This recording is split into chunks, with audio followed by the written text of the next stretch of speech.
With that, we'll identify correspondence. There are 2 items of correspondence that were received after the deadline for submittal and embedment into the agenda, and we will touch both of those during the restaurant agenda topics. And with that, we will move right on to the next item, which is approval of minutes. We have 2 sets of minutes to consider today for the special meeting on June 30th, 2021, and a regular meeting held on June 17th, 2022. The third set of minutes identified in the agenda is not quite ready for us to vote on that. With that, I'd like to consider a motion to approve the minutes of the special meeting on June 30th, 2021. The only persons that will be voting on that will be those that were in attendance at that meeting. So that would include Stan Mills, Patrick Gossett, Edward Chanowski, Jay Legree, and Susan Gay. So not voting on this would be, of course, Tony Sharp and Tim Bennett. With that, I'd like a motion from any of those 5 commissioners mentioned. So moved. Second. So we have a motion by Commissioner Ed Chernowski and a second by Commissioner Susan Gay to approve the special meeting minutes of June 30th, 2021. Is there any discussion? Hearing no discussion, I would like to just call a group vote. All those in favor of approving the minutes as presented signify by saying aye. Aye. Those opposed? And then we have 2 abstentions from Commissioner Sharp and Tim Bennett. Thank you very much. It's 1 out of 2 done. Next, we'll move to the regular meeting of June 17th, 2022. All of us can vote on this set of minutes, so I would entertain a motion to approve the June 17th, 2022 regular meeting minutes So moved. as presented. Second. So we have a motion by Commissioner Ed Chernowski and a second by Commissioner Susan Gay to approve the minutes before us of June 17th, 2022, the regular meeting. Is there any discussion? If not, all those in favor signify by saying aye. Aye. And those opposed? No abstentions. So those minutes are also approved. Thank you very much. With that, we'll keep the momentum going and we'll go to the city manager's report. Interim City Manager Evan Miller, please. Thank you, Mayor. Good afternoon, Mayor, Commissioners, members of the public. We have one street aid expenditure in the amount of $9,296.34 payable to Delmarva Power. Mayor, I move approval for the street aid expenditure in the amount of $9,296.34 for Delmarva Power. Second. We have a motion by Commissioner Ed Chernowski and a second by Commissioner Tony Sharp to authorize payment of Delmarva Power bill in the amount of $9,296.34. Is there any discussion? If not, all those in favor signify by saying aye. Aye. All those opposed? And the motion to authorize that payment is unanimous. Thank you very much. Before we go on to the next thing, I just want to, I keep skipping identifying staff. And I want to identify that City Secretary Ann Womack is here. Interim City Manager Evan Miller is here. Chief Keith Banks from the Police Department is here. Kevin Williams, Public Works Supervisor, is here. Lynn Cohen, Communications Specialist, is here. Matt Janis from Building and Licensing, and also City Solicitor Glenn Mendalis. Thank you. Sorry I missed over you. I do have a report as well, Mayor. Oh. If you don't mind. I treat you like that. I treat you like that previous Every city meeting it manager. happens. Very good. Thank you, Mayor. I wanted to follow up on with some additional information from some questions that were asked at our workshop meeting. One of the questions was if we could receive bus ridership information from the July 3rd fireworks. So DART had reported back to us that ridership for this year's fireworks display was up 88% over last year. This year we had 5,434 riders. They were reported compared to 2,893 from last year. There were a total of 24 buses that ran the shuttle route to the Henlopen Hotel on July 3rd, and about 6 buses an hour ran the modified 201 route. Another question that was asked about the fireworks was, sure. I'm sorry, and is that handled by DART, or do we share in the cost? That's handled by DART. So that's all state? Yep. Okay. We assist, we do provide some, I believe some police assistance. We have some seasonal parking staff that mainly just assist with traffic flow for pedestrians, but that's it. And how many buses were there? Did you say 28? We had, there were 24 buses that ran the shuttle route. Thank you. Also in regards to the July 3rd fireworks, it was asked about the expenditures related to the fireworks. So the fireworks display itself was $34,000. That you'll recall was a 3-year contract, 2019, 2020, 2021. 2020 was canceled, so it was for 2019, 2021, 2022, each year $34,000. There also was a fireworks meal, which was provided to all the employees and the agencies that assisted with that event. The total for that meal was $6,150. There were porta potties that were provided by Clean Delaware. Total for the porta potties was $5,725. And then the only other expenditure that we could think of was staff time. So we, again, have assistance from additional streets personnel, parking, police. That totaled roughly $12,000. So total about $58,000. We do receive some assistance from outside agencies, DelDOT, et cetera, and that's all volunteer work, so. Thank you. Yeah. A couple other things I had for the city manager's report. Continuation of the water line inspections, water service line inspections. We began those inspections this week as required under EPA's lead and copper rule revisions. Most of the inspections undertaken so far have been scheduled appointments, and the door-to-door visits began this week and will continue. More information and details, again, on the program can be found on the city website under the current city projects page. The ocean outfall inspection, we received the inspection report from Ballard Marine Construction, and I'm happy to report that our outfall's in great shape, and there were no significant issues noted in the report. We are currently working, or in the process of working with DENREC on jetty signage for our stormwater outfalls located along the beach. For each of the 5 outfalls, they're located at Grenoble, Maryland, Rehoboth Avenue, Laurel Street, and Delaware Avenue. We're planning to install signage that alerts beachgoers to the jetties, so in the event that the structures are covered by sand or by water, people can identify where they are and exercise caution in the area. And we've actually been able to correspond with some folks at DENREC and at DelDOT, and DelDOT's willing to provide the signage for us. So more information to come on that. A pre-bid meeting was held yesterday, July 14th, for the annual street paving program that's beginning this fall, and that includes Norfolk Street and Scarborough Avenue. Bids are due on July 28th. And then finally, an update on parking revenue. So far for the month of July, we've brought in roughly $783,000. For the entire month of July last year, we brought in roughly $1.4 million.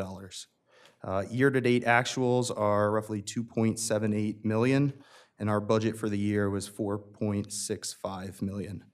The May and June 2022 revenue was $737,044 higher than May and June of last year. And that's all I have, Mayor. Any questions of city manager? Yes, if I may, on the jetty Grassi? signage, you had spoken about DENREC supplying the signage. What about material time and installation? Has all of that been our budget, their budget, or has that been determined yet? We would perform the installation. We've had some preliminary conversations with them about a similar program to what Lewis does, and I think Lewis actually attaches their signage to the outfall structure itself. We'd prefer to put ours a little bit further up the beach, only because we don't want it in the water where it can rust and corrode and cause a situation where the sign might break off. So the plan is to install the signs, again, further up the beach in the sand. It would basically involve putting them in buckets and then sinking them down into the sand, which we would do. DelDOT would supply the signage for us, just the signs themselves, not the buckets or the posts. So it would be an in-house Correct. operation? Yep. Thank you. Yep. Is that all? Now I can go? The Yes. next thing? With that, we'll go to the city solicitor's report. Thank you, Mayor. Just a couple litigation updates. So the Ocean Baymart case, as you all know, this one's at the Delaware Supreme Court. Oral argument in that case is set for July 20, 2022 at 10 a.m., so that's right around the corner. That, again, is the last step. We'll have oral argument, and at some point, the Supreme Court will issue its opinion, and then that case will be done. The clear space case, the briefing schedule was entered, so if you want the dates, the clear space's opening brief will be due August 25. The city's answering brief will be due October 6, and then clear space's reply brief will be due October 27. So that case has been filed for a while, but we're really just getting into the briefing now. There was a lot of back and forth about what constituted the record of the case. That's all been worked out, and now it's on to briefing substantively. And finally, in the Margaret versus Rehoboth Beach Board of Adjustment case, that's the Bellhaven variance case, there's an answering brief. The Board of Adjustment's answering brief is due July 18. And then finally, the reply brief in that one will be July 28, 2022. So a couple of things right around the corner on the litigation front, but it's mostly just briefing. You won't see anything substantively. Glenn, go ahead, Commissioner. Well, I was just going to ask about the Beachwalk case. The July 20th is the hearing date? Yes. Is that something that's open to the public or televised or whatever? It is open, and they do live stream them now. They do live So stream, and I would advise live stream, going to Dover. It's a very small courtroom, and if you're not in on time and like super quiet, they will kick you out. So always best to get your popcorn and watch it, live stream it. Yeah. And it's a very short. Yeah, It'll be under an hour total. really? Okay. It's very short. And I know so. this is the last step of the process, but the decision's rendered, 60 days, 90 days? 90 days is Okay. the rule, but Okay. it's the Supreme Court. They can take whatever time they want. They'll get it done within 90, though. 90 days, Yeah. okay. Thanks. Glenn, was there, on the case against the Board of Adjustments, was there a motion to dismiss on that? Yes, we filed a motion to dismiss. And where does that stand? That was, well, it was just filed, so now it gets briefed. So we file an opening brief a briefing schedule will be entered for the motion to dismiss. So there's 3 briefs that'll be filed on that one as well, and I don't have the briefing schedule for it yet. But that was the way Dan Griffith is representing the city as outside insurance defense counsel. So that was his first move, was to file a motion to dismiss. Thank you. Anything else for the That's it, city Mayor. solicitor? You're good too, Glenn? I'm good, thanks, Mayor. Very good. As announced earlier, I'm changing the sequence of the agenda. The next item will be item 12, public hearing of a permit of compliance request by Freddie Lutz and Richard Lutz of Freddy's, Inc. to modify the floor plan of an existing restaurant serving alcoholic beverages to include a dance floor pursuant to the City of Rehoboth Beach Code Section 215-11, modifications of floor plan. The restaurant is known as Freddy's Beach Bar and Restaurant and is located at 3 South First Street. I see Freddie himself is here. Very good. With that, we have a certain process we go through. And Glenn, do you want to take the lead? Thank you, Mayor, happily. So this is a permit of compliance. It's been properly noticed. This is the opportunity for the commissioners to hear from restaurants that serve alcohol. And in this case, it's a revision to the floor plan, which is requiring it to come back before you for decision. Remember, during these hearings, the code provides some considerations that the commissioners must keep in mind while they're making a decision. This is under section 215-5, subsection B. It says a permit of compliance or a supplemental permit of compliance shall not be issued to the applicant or to the Delaware Alcoholic Beverage Control Commission except by the favorable vote of a majority of the members of the city commissioners. In reaching their decision, the commissioners shall consider the following factors, including but not limited to: first, whether the applicant has demonstrated that the establishment's primary purpose will be that of a restaurant or dinner theater as defined in this chapter. Second, whether the establishment meets all of the city's applicable zoning and licensing provisions. Third, whether the establishment would be a detriment to the peace, order, and quiet of the neighborhood and the city. Fourth, whether the establishment will have an adverse impact on the neighboring properties or on the city of Rehoboth Beach, considering the impact on traffic, parking, and noise. And fifth, whether the applicant had made any false representation or statements to the city's employees or the commissioners in order to induce or prevent action by the city, not only in regard to the pertinent pending application under this chapter, but also in regard to the issuance of a building permit or business license for the subject establishment. So those are the factors that you should be thinking about while you consider this. There's a number of items in your packet, and I'll put each of those on the record. First, there's a public notice for Freddy's, Inc., doing business as Freddy's Beach and Bar Restaurant.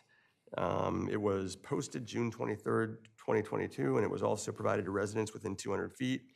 It was published in the Cape Gazette on Tuesday, June 28, 2022, published in the Coast Press on Wednesday, July 6, 2022, and in the Delaware State News on Thursday, July 30, 2022. Next is a report of the building official to the mayor and commissioners. It's dated July 13, 2022, and that'll be delivered in a moment by Mr. Janis. Next is an application for permit of compliance, which was received in the office of the city secretary on June 15, 2022. There's also a supplemental checklist in there for all the items that have to be included in the packet. The application was signed by Frederick Lutz on May 11, 2022, and there's a stamp indicating that the fee has been paid. There's also a checklist for compliance with zoning code section 270-19, use restrictions for restaurants, and has also been signed by Mr. Lutz. Next is a sample menu, I think. Sample menu that was received by the Office of the Secretary on June 15, 2022. Next, there are two drawings. One is a existing floor plan that's titled Record Floor Plan and Renovation Emergency Fixture Plan. It's dated May 19, 2021, prepared by Moonlight Architecture. It's sheet number A-101, and it was received by the Office of the City Secretary on June 15, 2022. The second is a larger drawing with the same title, and it's the proposed floor plan. It's dated May 19, 2021. It's got 5 revisions, with the 4th revision being per the owner on May 17, 2022, and the 5th revision being per the City of Rehoboth Beach and the owner dated 06, which presumably means June of 2022. The sheet was received in the Office of the City Secretary June 30, 2022. And that's what I have in the packet, Mayor, and what I wanted to put on the record. Thank you for that. Very good. Thank you very much. The process here going forward is that building inspector will give his report. After that, the applicant will have a chance to come up and say hi and give us any details that he would like to share about the change and revised application for permanent compliance. And as this is a public hearing, then we will go to the members of the public who can speak for or against or make any comments they wish on the proposed application in front of us. And then the public hearing will close and we'll go to the commissioners for discussion and possible motion. With that, Matt Janis. Thank you, Mayor. I'd just like to reiterate that this permit of compliance application does not include a supplemental patio permit of compliance. Before you today is application number 0622-03, and it is for an amended restaurant permit of compliance for Freddy's Beach Bar and Restaurant located at 3 South First Street, Rehoboth Beach, Delaware, 19971. Again, this is an application for a modification to an existing permit of compliance. The following is a complete report for the application referenced above to be heard. Pursuant to section 215-3, the applicant is Freddie Lutz of 552 23rd Street South, 23rd Street South, Arlington, Virginia, 22202. The name of the restaurant is Freddy's Beach Bar and Restaurant. The restaurant is a table service establishment serving lunch and dinner.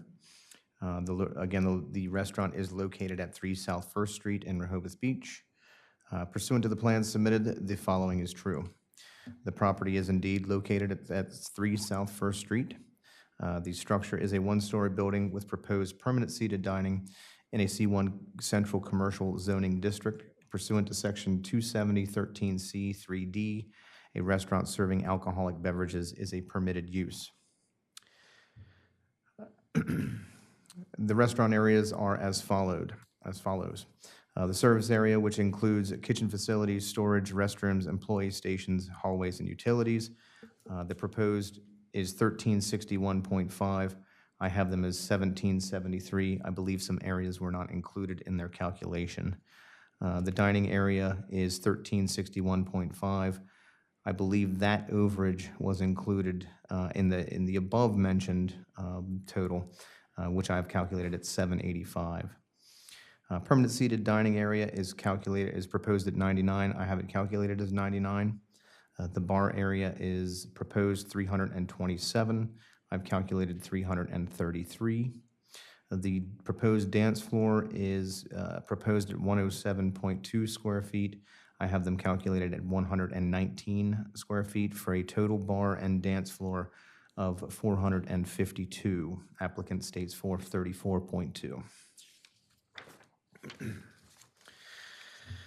Bar seats, the proposed application notes 23, but I've only counted 19 on their plans. The restaurant gross floor area is proposed 3,564. Calculated is actually 2,473, and my note indicates that I believe the applicant included the neighboring space, which is not part of the restaurant. Ratio of bar to permanent seated dining is 23.0%. Mine is calculated as 19.19%, and I believe that's due to the 23 application and 19 actually shown. Pursuant to Section 215-1 definitions, there is no patio for this permanent compliance. The designated areas for proposed food storage and preparation are shown and labeled on the attached plans. The distance to the nearest property lines of the nearest church, public park, and residential lots are as follows. Westminster Presbyterian Church is approximately 866 feet south on South First Street. Lake Gerard is approximately 1,630 feet north on North First Street. And the closest residential lot zoned R2 is 29 Delaware Avenue, approximately 347 feet south on South First Street. The applicant has stated that the approximate percentage of revenue between the sale of alcohol and food is 35% alcohol and 65% food. Authorization for the city to investigate is attached. Written and dated declaration by the applicant is attached, and the fee of $1,000 has been paid. Thank you. Thank you. Any questions of the building inspector? Matt, I have one question. Ann, put my screen up there, please. In reference to the discrepancy between proposed restaurant gross floor area 3,500-ish versus calculated 2,400-ish, about 1,100 foot, is that in reference to that they counted this area next door? I believe that's correct, Mayor. Because this area, this is Freddy's Restaurant here, formerly the Pond. Down at the bottom of the street would be South First Street. And part of, this is 3 South First, and then the dividing line here becomes 1 South First. This, I think, is where the radio station is now, is that correct? We'll put a plug in for Jeff Balk and his radio station, and then the restaurant uses part of this other area. So what you're saying is they included this area as part of their gross floor calculations, but you're saying that that is can be excluded from gross floor. I believe so, yes, Mayor. You believe so? Okay. Very good. So, and the essence here of this application is that I have a hard time seeing that far. Is that the tables? This is the previous things. You noted the cluster of tables here. And the essence of this application is that some of these, almost all those tables are disappearing. That's this exact area here. There'll be a table for, I think, 3. 2. That's correct. I can't read it, but. It is 3, Mayor. And then this is where the dance floor is. So that's the essence, relocation or removal of tables in addition of a dance floor. Correct. Okay. Any other questions from the commissioners? No? With that, we invite Freddie up. Can you make sure that microphone's on, Matt? Maybe even raise it up a little bit.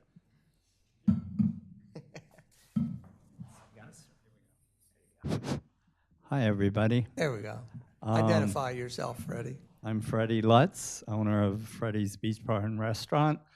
I want to, first of all, thank everyone for the warm reception that I've got in Rehoboth Beach. I'm happy to be here. I used to come here as a kid with my parents. Thanks to Matt Janis, the city, the mayor cut a ribbon for me with my Cher impersonator, and the chief of police. I thank you all and for welcoming me to Rehoboth. Just a slight correction. My address at home is 555. I think you said 521. We might have got that wrong on the application. Thank you.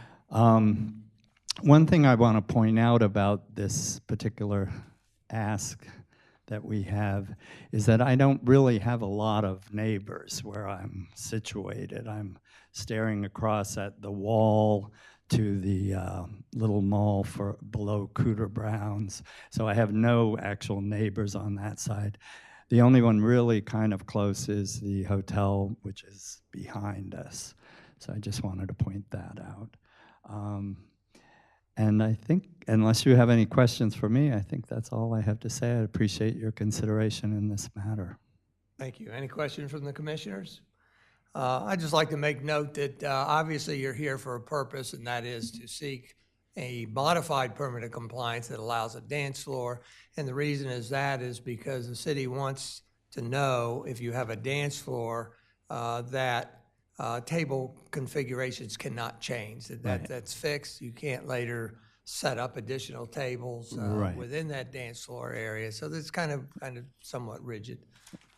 So we believe you And understand that's that. clearly All understood. right, very good. If there's no further questions from the commissioners, we'll go to the member of the public. You can sit down, Freddie. Thank you Thank very you. much. Is there any member of the public that would like to speak for or against, or have any particular comments?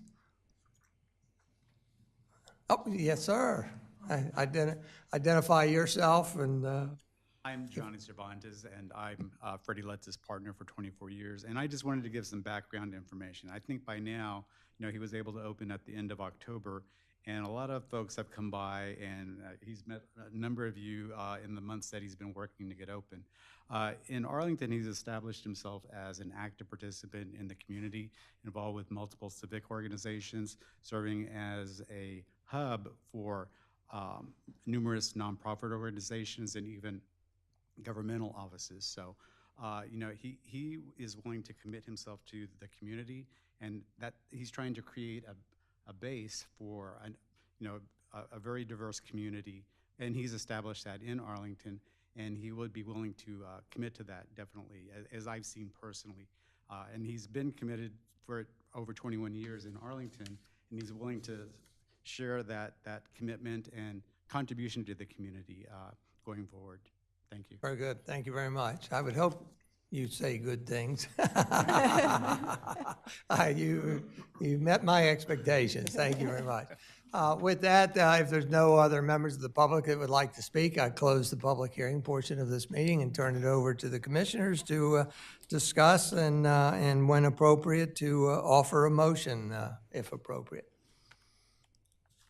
And of course, the motion has to do with modified permit of compliance. We're not dealing with, as Matt indicated, any supplemental patio permit of compliance, et cetera. Any comments by the commissioners? Mayor, may I make a motion? Yes, please. I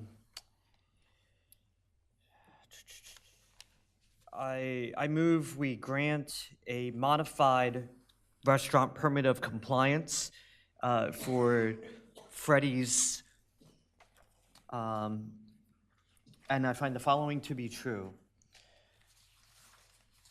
That the proper application for a restaurant permit of compliance, modified permit of compliance, has been filed, that the proper fee has been paid, the proper notifications have been made, that the parties wishing to be heard have been heard, that the primary purpose is that of a restaurant based on their application and menu submitted, that the restaurant meets the city applicable zoning and licensing provisions, that the restaurant would not be a detriment to the peace, order, and quiet of the neighborhood and the city, that the restaurant will not have an adverse impact on neighboring properties or on the city of Rehoboth Beach, considering the impact on traffic, parking, and noise, and that the application has made no false statements to the city's employees or to the commissioners.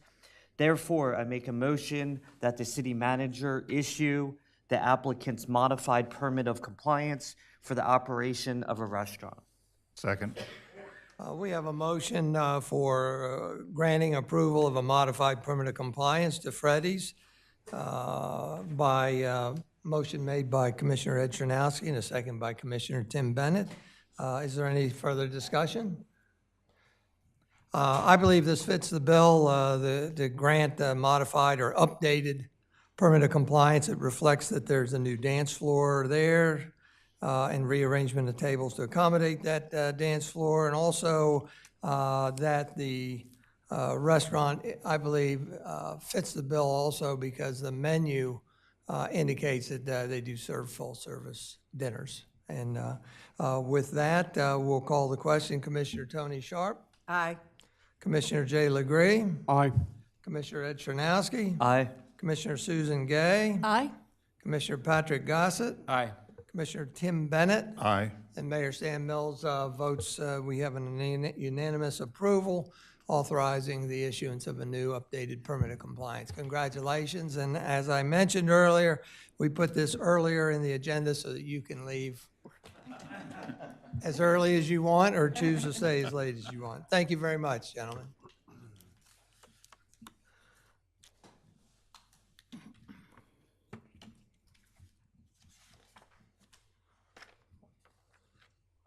With that, let's see here. We will go to departmental reports. The departmental reports are embedded in the agenda.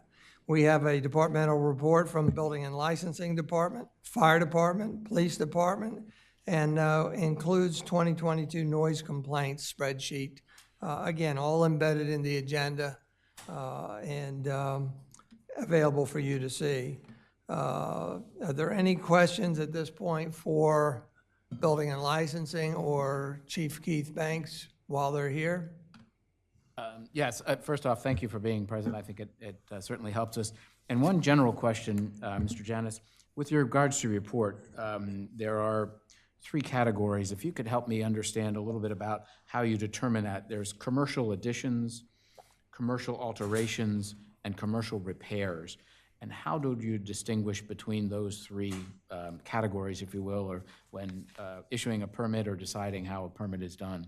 Certainly. So an addition would be if they're adding space to the actual commercial property, whether it be a second story or, just an example of that. A renovation would be basically just retrofitting the inside. And then obviously a new build would be a new build. Repairs are just that in nature. If they're re-roofing or something like that, that's considered a repair. And is that defined by the International Building Code, or is there that viewed as the inspector that's looking at it, or how, is there a written policy on that, or how does that really apply? There's not. Typically, if there's space added, we obviously consider that addition. If it's as it comes in the door, we look at the proposal and we do a bit of justification for ourselves. Nothing really calls out in the building code, only 2 levels of modification, basically, when a commercial building is considered, but nothing is stated in the building code as to what would be a new build or, like that. We make the determination. And then are there different rates applied for these different categories of permit costs or not? No, it's still 3% across the board plus a review fee. Okay, thank you. You're welcome. Anybody else?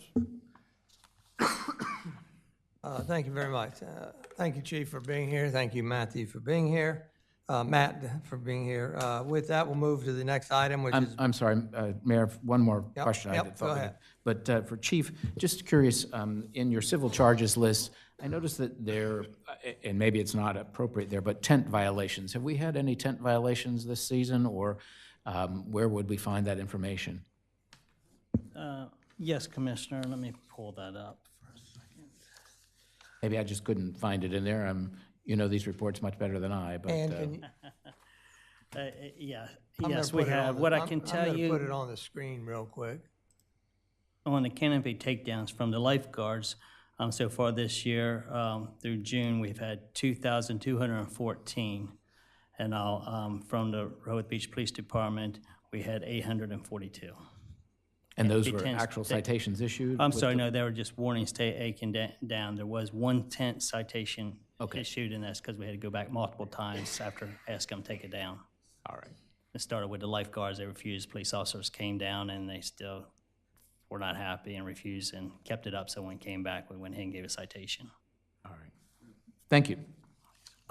Chief, just to follow up on that, it says, you said a citation, but as it's identified there, it says arrest. Was someone actually arrested, or it Yeah, was well, a just a citation is an arrest. Okay. It's Okay, just it the is. nomenclature of it. It's a civil citation. Okay. So civil arrest and civil citation are synonymous? Yeah, Same? correct. Okay. I was going to ask that. Citation is I think, two more letters than arrest. Okay.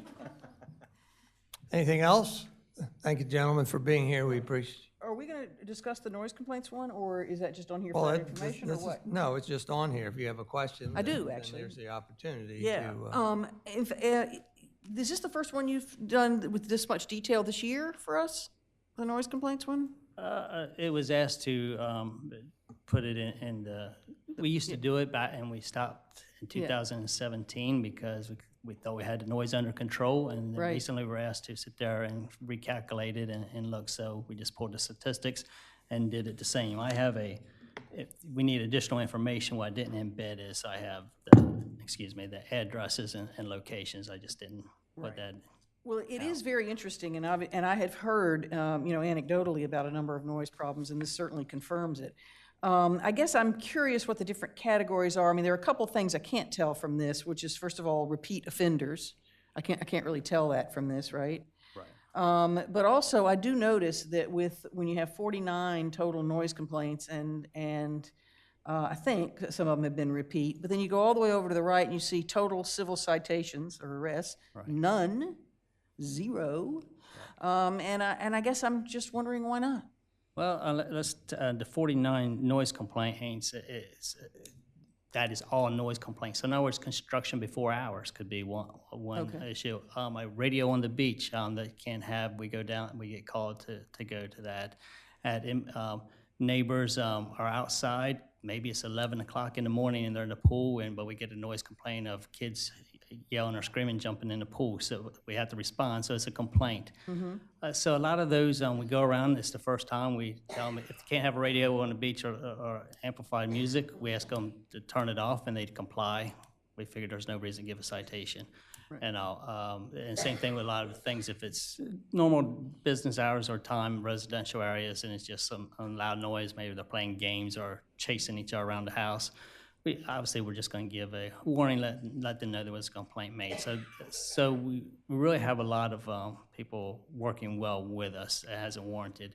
Now, with that, there's a couple places that we'll probably be looking to go back to. I think what you're maybe asking is about commercials, businesses, Yes. maybe more.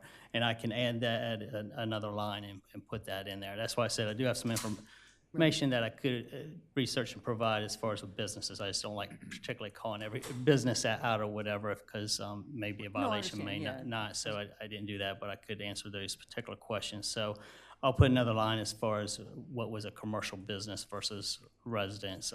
We kind of do that, but I think I can do a better job with that. The next thing is our noise meter last month actually broke. We sent that off. It's actually, FedEx told me it should arrive actually today. So, we want to make sure we're doing it correctly, because it's a high dollar piece of equipment and that we use to sit there and make sure, and then we calculate any vehicular traffic, pedestrian traffic and all that. So it really takes at a commercial establishment about 20 to 40 minutes to do an investigation and a report on a noise violation. Okay. And do you do warnings then? How many warnings do they get before they get a citation? Well, it could be the first time we try to give warnings and bring things to the businesses or commercials area. It depends a lot of times on attitude. It depends on if we've had to go back a second or third time. And like in a residential, it could be a brand new tenant, so maybe the same house, Right. but a new tenant. So we try to start over and be consistent. On a business, a lot of times it might be the second time a civil citation, and then if it continues, it could go to a criminal citation. We have that. Again, just because we get a noise complaint doesn't always mean it's actually a noise complaint. Right. Or a violation. It could be under the decimal meters level. And you haven't had the decimal meter for a while? It has- For about a month, we were using it or whatever. We had one incident we were looking at, and it just didn't calibrate correctly, or we didn't feel it did, so we want to make sure and send it off, and we were correct. We get it done, calibrated every year, so we thought it was ready to go for the season, and like anything else, it breaks when you need it. Right. Well, thanks, appreciate the clarification. Chief, on that, like you said, some of them are, anyone can complain about anything, and when I've talked to some of the officers, they often get complaints from the same person and they're unfounded. Do we keep track of that when police officers respond to a noise complaint and they don't feel as though there is a noise violation? Yes, we do, but I want to caution, I actually just had a meeting with shift commanders this week, because some of the officers, I find particularly when the season cadet will say, well, we didn't find anything. So let me start with saying, say we had a noise issue in a commercial district for a commercial restaurant, bar. A person complaining may be a residential a few blocks over. So just by the time the officer goes there, they may not hear anything, but doesn't mean it didn't happen. And wind could have shifted, a lot of things like that. But that's almost a courtesy, so we get a kind of a baseline, because the violation really matters at the curb or the business property line. So just because, and some of the officers have been going there saying, oh, I went to the complaint and I didn't hear anything. Well, they have to be careful saying that. They may not have heard it when they're at the residence a few blocks over, but it doesn't mean there wasn't a violation at the property line. So I caution this week for some of my officers to be careful how they're phrasing that, because it gives a mixed signal. With that being said, the downside of that is maybe there wasn't a violation when they went there, or at the property line too. So I just want them to be accurate, because truly without, obviously we all have common sense, and or like to think we do, and we can know what we hear, but really we need the noise meter to be sure of that. So we'll actually be able to get that back in. But yes, I know the situation. I was actually talking to that gentleman this week, and he's got a legitimate point if the officer says that, but I just want to be careful. But the other side of that is, if we ever get somebody doing false complaints, and we know it's false complaints, and yes, you could be cited for that. Okay. Yeah, well, I actually think 49 for an entire half year is not that bad. When you look at all of the other citations that we had, disturbing the peace and other things that we have within the city, I think it could be a lot worse. But I think there's validity in what Susan indicated. 49, you say, may not be that much, but if 10% of those come from the same business, then that is likely problematic. Any other questions of the chief? Just one, Chief, thank you very much for putting this back together. I'm just curious, one of the categories, and if you could describe an example for me, is what is a proactive complaint? I'm just kind of curious. A proactive, and I'm kind of embarrassed because I think it states 0 on there. You haven't had officer, the officer is taking it upon themselves. They heard the complaint versus somebody else calling it in. And we have done that. Where that normally comes in at, if we go around to a business and gave them a warning, or a residence, and the officer may wait a half hour and go back again proactively, and then, because there's not a new complaint, but just make sure the noise did stay down or it came back. But yes, I would like to see the officers sometimes be more proactive in a commercial district, but we want to be fair, because it's always that balancing act. It's like a parked vehicle and all that. If it's not bothering the neighbor or something and nobody's calling, is it a problem? And the short answer is, if it's past 11 o'clock, it is. But same thing, if somebody's yelling or screaming at a pool at 11 in the afternoon or 1 in the afternoon, if nobody's called and complained, do we want to be the ones going up and tell the kids being too loud in the pool? So it's a balancing act, but to answer your question was, proactive is us taking the lead on it, and nobody called a complaint in. And just curious, what is the communication relationship, if you will, between our code enforcement officer from building and licensing and the officers with regards to noise? A good question, and I'll broaden it a little bit. Anytime they're by our code, if there's a noise complaint, if, say, let's take a residential home, or rental property maybe, or a residence, It states in the code about the city manager will notify. It's always been designated to the police department, and we'll contact the realtor or whoever is in charge to let them know there was a complaint with that, or we tried to do that, and that should happen. Same thing with businesses or whatever. If we get that, we'll obviously a lot of times we ask for the manager or the owner that night, but then any noise complaints, we make a copy of that and we forward it to building and license. And Howard at this time usually is the one that follows up with that. And sometimes it's a letter or he going around in person to talk with them and say, hey, following up on this complaint and making sure that there are no outside speakers, make sure if they are, they're turned in. If they're inside, that they're turned in, and things like that. He may do a visual inspection. So there is, I like to think there's good communication. Great. All right, thank you very much. Thank you. Any other questions? Chief- Commissioner Legree? Chief, Yes, sir. I missed it. What percentage of your noise complaints are business-related? Did you give that? I did not give that.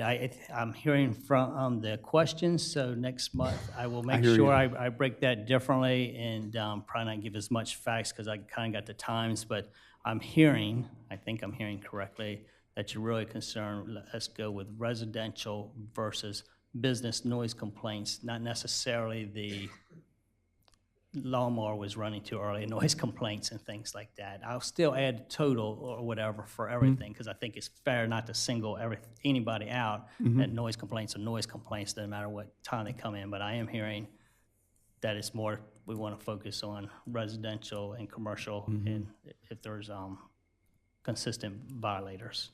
And once upon a time, we worried about pools. Any thoughts along those lines nowadays? We do have that in the columns here that was given. It's complaints with pool or a hot tub if they were associated or not.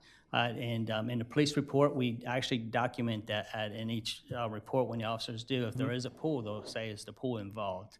Those reports are usually investigative reports that's not given out necessarily, but we do document that. So if that is something, if there was an issue, I could bring forth to the building and code official or the city manager to further investigate. Complaint for pools and 8 for hot tubs. Oh, I got you. But we do recognize that. And quite honestly, we have not seen this year issues with the pool necessarily. Like I said, the complaints we get on the pool, it does occur late night, maybe in a hot tub, but they're not like they used to be.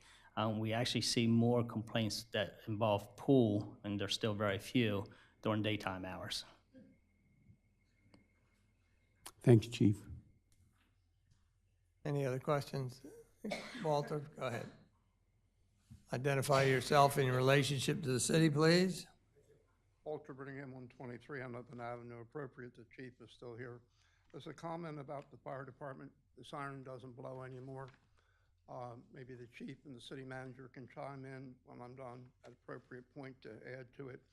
But the birds have taken up residence on top of the siren, and the state has ordered the siren to be turned off on Rehoboth Avenue. So if somebody wants to bring it up later on, well, you haven't blown it all summer, et cetera, why do you have to blow it now? So maybe Evan and the chief can add to that or give it validity. Thank you. Thank you, Walter. Any further comments by anybody? If not, then we'll move on to the next item of business, which is board and commission reports. No oral or written reports have been identified. Would like to let you know that I expect to resume receiving reports and embedding written reports into the agenda at our August regular meeting, and that, of course, would be for Board of Adjustment cases, Planning Commission cases, Parks and Shade Tree Commission cases. Just those three for board and commission reports, because all the other committees have their opportunities to submit their reports each month. With that, we'll move on to the next item of business, which is committee reports. And we'll start off with an update from Stormwater Utility Task Force. Commissioner Jay Legree is the chair of that task force and would like to give us an update by way of a presentation, I believe. And you want to take me down and put Jay up, please? Thanks, Ann.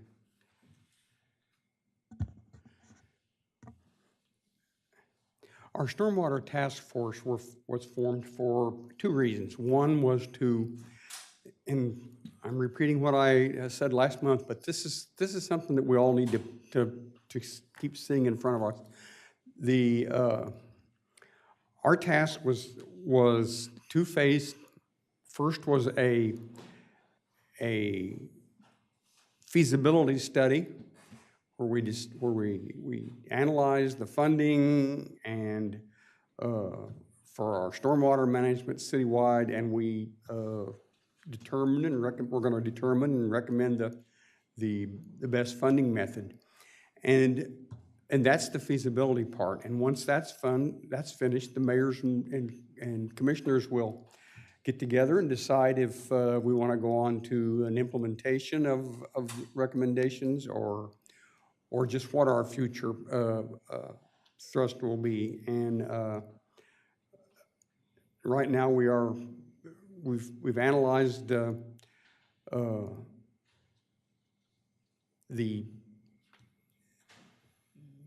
need for funding, and we've decided that that we want to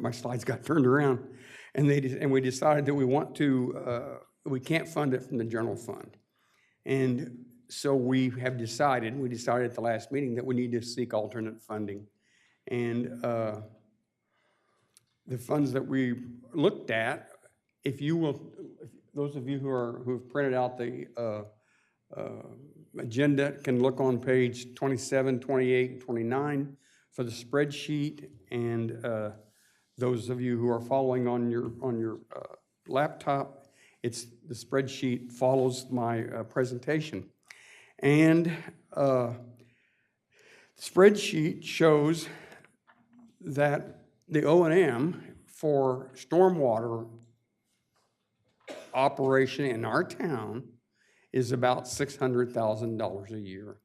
Part of that is for salaries, that's on the first page. Part of it's for equipment, and that's on the second page.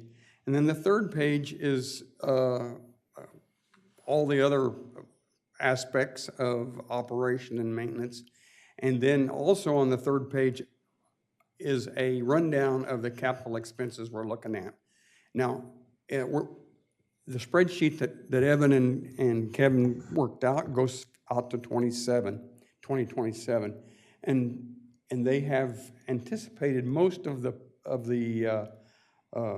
capital expenses that we're looking at right now. And if you'll add all the capital expenses up and divide by 6 or whatever it takes to get out to 2027, you'll see that we have projected capital expenses of about $1,262,378 a year. And you add that to the $600 that we need for operation and maintenance, and you'll get about 1.8 plus 1.9 million a year, and that's a lot of money. The capital expenses that we're looking at right now, we talked about this the last time. We got new storm sewers that have to go in Basin 40. That's Kent, Sussex, Cookman. We have Byard Avenue that has to have 2 new storm drains all the way through per near. Scarborough needs repair. Scarborough needs to be updated, and then we discovered that we needed to work on the Silver Lake outfall. That's the outfall that runs from the southeast corner of Silver Lake out into the ocean. So all the stormwater that comes out of, with just a tiny bit of exception, all the stormwater coming out of Rehoboth Beach, Delaware, goes into the ocean. So that's quite a bit of responsibilities, and we need to start thinking about that and how we're going to fund it. Now, if we decide to fund that, by the time we get everything put together and added up all of the CapEx and O&Ms, we're going to come right at $2 million, a little bit more than $2 million a year. And that comes to about, if we say the average home has 3,534 square feet of impervious surface, that's 3,534 impervious surface. And if we divide that into $2.1 million, you're looking at about, I think I calculated it, about per 3534 per unit. That's $305 a year, and that's $75 a quarter.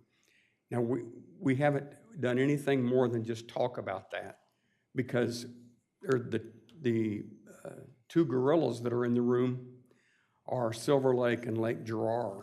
And the Corps of Engineers is working on a Silver Lake management plan, and they're probably going to get their report done by the end of the year.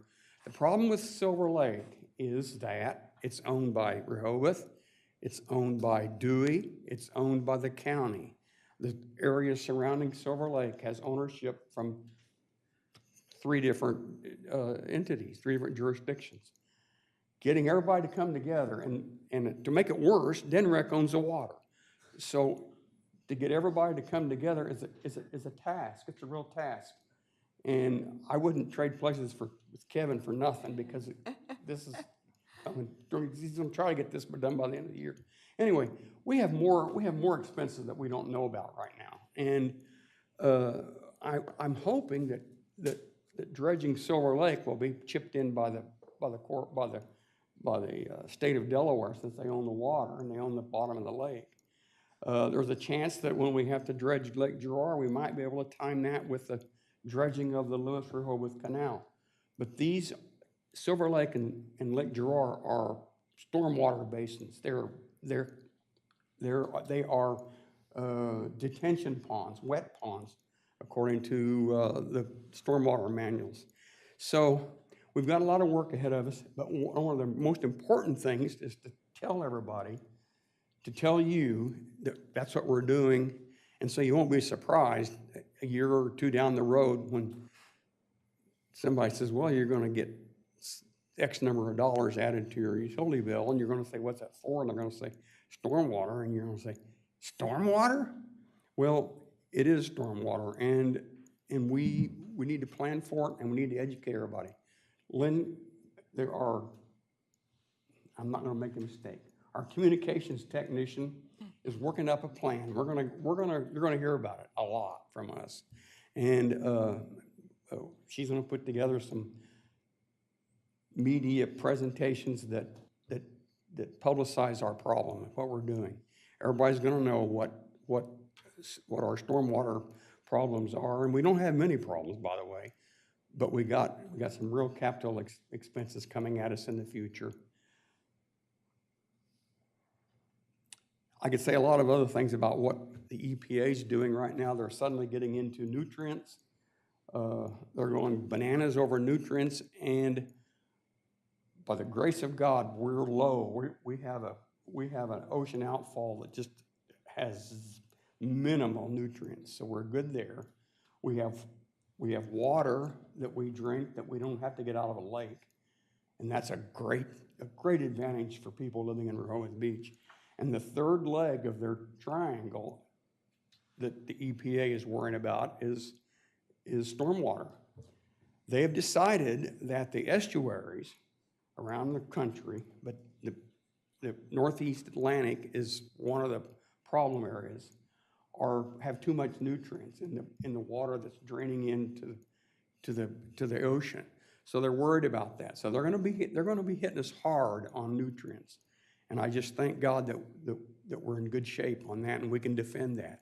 I think our lakes are pretty clean, and I think once we get to testing, and Kevin and I have been, and the committee has been recommending that we start testing, but and we will. We may not test like what we're going to have to start testing when the lake management recommendations come in, but we're starting to think about that, and we're gonna do that. And I'm positive that we're clean, we're really clean. So that'll be a good, I look forward to that, doing that. I'm sorry to have digressed. Are there any questions? Tony? Last time you gave us an update, I was very excited to hear you talk about your group was going to be discussing incentives. And I'm kind of wondering where you are on that topic. Incentives. We have, that's not the next meeting, but it's the meeting Okay. after that. This next meeting, we're gonna decide if we wanna go with and we've talked about a bunch of stuff. I made a slide of that and I can't find it. Hell, it may be gone. Anyway, I have a slide here. We talked about status quo, which is what we're doing now. We're funding it from our general fund. Some of us on our committee want to talk about just adding a blanket fee to our tax each year. Others of us want to talk about adding a percentage of our total tax that we pay, our total property tax, like 2% or 4%. And we talked about, and I got to tell you something else that's better news. We've talked about impervious surfaces. We've talked about tiering impervious surfaces, high-density areas, low-density areas. There are a lot of options, and I think our consultant, AECOM, has a lot of data on impervious surface. So it'd be real easy and a lot less expensive for us to go that way. But after counting all the surfaces, the impervious surfaces in Rehoboth Beach, Delaware, we discover that 40% are streets and roads owned by not the homeowners, but by either the city or the state. And that's a challenge, getting those folks to chip in to our stormwater fund. We can do okay with a lot of other, we're calling it a fee. If we call it a fee, we don't run into taxing problems. But I just listened last week or 3 or 4 days ago to a hearing in Harrisburg. They're having problems getting the state of Pennsylvania to pay for all their roads and that drain stormwater right on down the curb and into, for them, it's into the Susquehanna River, which runs into the Chesapeake, which is a big no-no with the EPA. So they're really worrying, and Harrisburg doesn't have a lot of money, so they're really worrying about funding, and they're trying to get the state and the city to chip in for their share. But we have the same problem, and I don't know how we're gonna, that will be up to you folks, how we're gonna solve that. But 40% of our impervious surface in Rehoboth Beach, Delaware, are streets and roads. Well, and what I hear is 60% we control. 60% we control. So the question that I got just the other day was from a constituent who's planning to build a house, maybe 3 years away, getting an architect and so forth, and wanted to understand if we are, as a coastal city, if we're concerned about, stormwater runoff. You bet. Why don't we allow green roofs? Yep. Which they would like to put on their house? And what kind of allowances do we make to get someone to remove asphalt and put in pervious surfaces? Yes. So it's getting really granular. And I was able to say, oh, we have a stormwater task force, and they're considering the types of things that need to be recommended. And they were like, they felt that was great because they're just at the beginning of their planning. Have them watch our last meeting. We talk about that stuff. Okay. But we need to get somebody in. There are several of our members of the Stormwater Task Force would like to have a blanket law today that says there's no more impervious concrete, asphalt, sidewalks allowed in the city of Rehoboth Beach. Well, we need to have somebody come and talk to us who's been there, done that, and see what they say. I mean,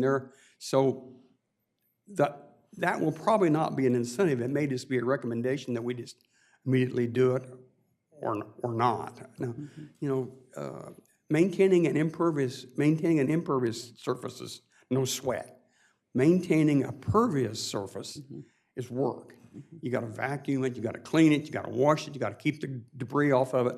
There are a lot of tasks that go along with owning pervious, hard surface, and so we got to talk about that. Great. We've also talked. There are manuals available of incentives, and the city of Arlington has a manual of incentives where what their incentives are: rain barrels, soakable yards, all kinds of things that encourage the water to go into the ground and not go into the dam, and not go out into the lake.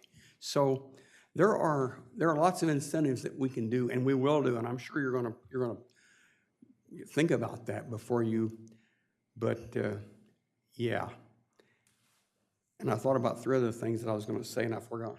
I have a quick question. The $2 million that you said goes out to 2027, or about 2.1. Yeah, it's on the last line on the Right, bottom to the right. So when those is that in perpetuity, you think, going forward? It's going to be because there will be more capital expenses that come, probably. Yeah. So would we be safe to say, Yeah. just generally, it's about $2 million a year that we're going to, going forward, we should And that's got to figure out how come to from fund? somewhere. Okay. Because when we, and we're going to have to dredge both Lake Drawer and Silver Lake at one time in the future, whether it's 10 years from now, 8 years from now, whatever the Corps of Engineers, and they'll know, they'll have an idea. We're going to have to pay for that, and I haven't even put that in. We're going to try to get the state to do that, but we've got to rework the inflow. All the stormwater inflows along Silver Lake and Lake Drawer have to be reworked, redone, and that's going to cost a lot of money. So yeah, you can just about probably go with that on out into the future, and that's a lot of money. We've got to figure out where we're going to get it. Some of our people talk about earmarking. Some of this, we have some really smart people in the task force. They talk about all kinds of, but yeah, we're still turning it over. We haven't decided yet whether we're going to go with impervious to pervious measurements, but I expect, I'm leaning that way right now, and as is our consultant. So would this be a discussion when we have our budget discussion next? We'll discuss we'll discuss the capital improvement for sure, because that's still coming out of general fund. Okay. Commissioner, one last question from me. Have you guys looked at the building code yet, or will you? Because just looking at how we define what's pervious versus impervious, we consider a lot of things impervious that are actually pervious. Yeah. And I think some very simple recommendations could happen on that front. You mean just for improvement, simple recommendations? Yeah, there are a lot of, we'll have to go through the whole thing. When we start having incentives for cutting off your spouts, rain spouts, or going without rain spouts, or figuring out how to keep it in your yard while it soaks in, all those are, I'm going to show you. See this one right here? This first slide I had? That's a stormwater collection problem that's in front of my house. Well, it's good and it's bad because it stays there for a while, and as it stays there, all the solids settle out, and the water clears up, and then when it slowly drains into Silver Lake, you get all the dirt and debris and sand, and then the street sweeper comes by and sweeps it up. So hey, so I can take that. But there are things like that we need that we'll talk about. Incentives to keep the water in stormwater ponds, little rain ponds that you build and maintain. Thanks, everybody. I'm sorry I went over like I always do. No further question by the commissioner. Thank you very much, Yeah, Jay. good, thank you. Nice update. Appreciate the update. With that, the next committee report is from Tree and Green Infrastructure Committee. Chair is Commissioner Susan Gay. She's got 2 topics to pass forward recommendations via reports embedded in the agenda. one on an interactive online map of commemorative trees, and one on self-guided tree tour with brochure. Susan, go ahead. Okay, thanks, Mayor. First of all, Do you want anything? Do you? no, everything is in the written report, and I'll explain why that is in a minute. And as Mayor just said, there are 2 reports embedded in the agenda, and I'm certainly not going to read them word for word because one is a page and a half, and the other is 3 pages.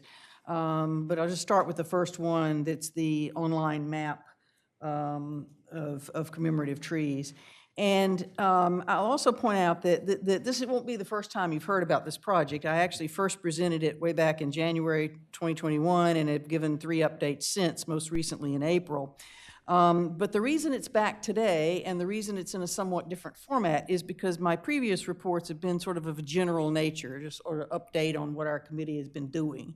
And as of a few meetings ago, when the mayor is now requesting us to use a more specific and topical-oriented format for reports, this falls into that new requirement. And just as importantly, we are at a crossroads with the project where we now need dedicated staff time and resources, and in the case of the tree tour, some financial resources to make them happen. So that's the reason that I'm bringing these to you, with very specific points about each project so that we can get approval to move forward or consensus to move forward or whatever. And the mayor actually asked me at the beginning of date, did I have a prototype or to show? And frankly, that was my original plan, was to bring you all a prototype, and I'd actually hoped to have one by now, but things always take longer than we think. But I don't have one because in order to get that, it's a bit of a chicken and egg situation here. In order to get the prototype, we need the staff time and the resources. So we're at the point now that to get those, to move forward in any capacity, including having a sample, we do need some additional staff time. I think part of the delay, for lack of a better word, it really isn't. We've been working through the problems, through the issues of what goes on it and how to note where the commemorative trees have been placed. We've been working on that very diligently, but there was a question about what kind of map to use. Do we use a GIS map? And one of our committee members had been working with Max Hamby, the IT director. And I spoke to him recently, and I think we're going to do a very simplified version of a sort of a static map with icons showing where the trees are placed, and then plan to update that each year as more commemorative trees have been planted. The background on the program, for those of you who may not know, is for many years the city had a commemorative tree program, and it resulted in the stone plaques that you see around town beneath trees. And over time that was did not work very well because occasionally the tree had to come out or something else happened that caused the removal of plaque, and people had really identified with those trees, and it left the city no room to maneuver because there was a sense of ownership by the donors to those trees.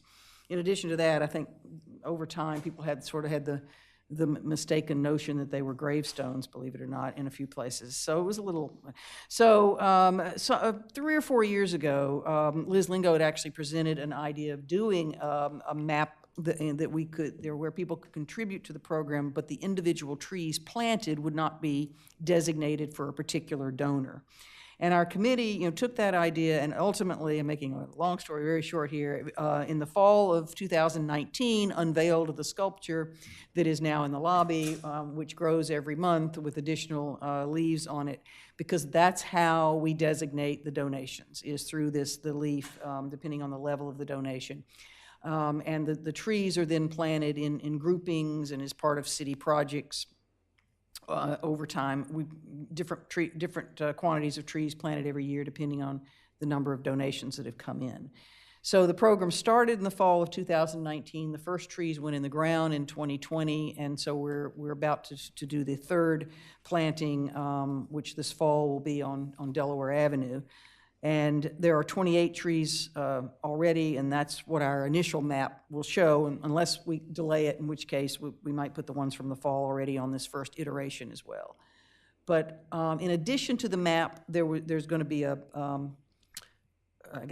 document, PDF-type document on the side so that someone can click on that and get a picture and see a picture of the tree so they don't have to go out and look at it if they don't want. They can see where it's planted and look at a picture of the type of tree.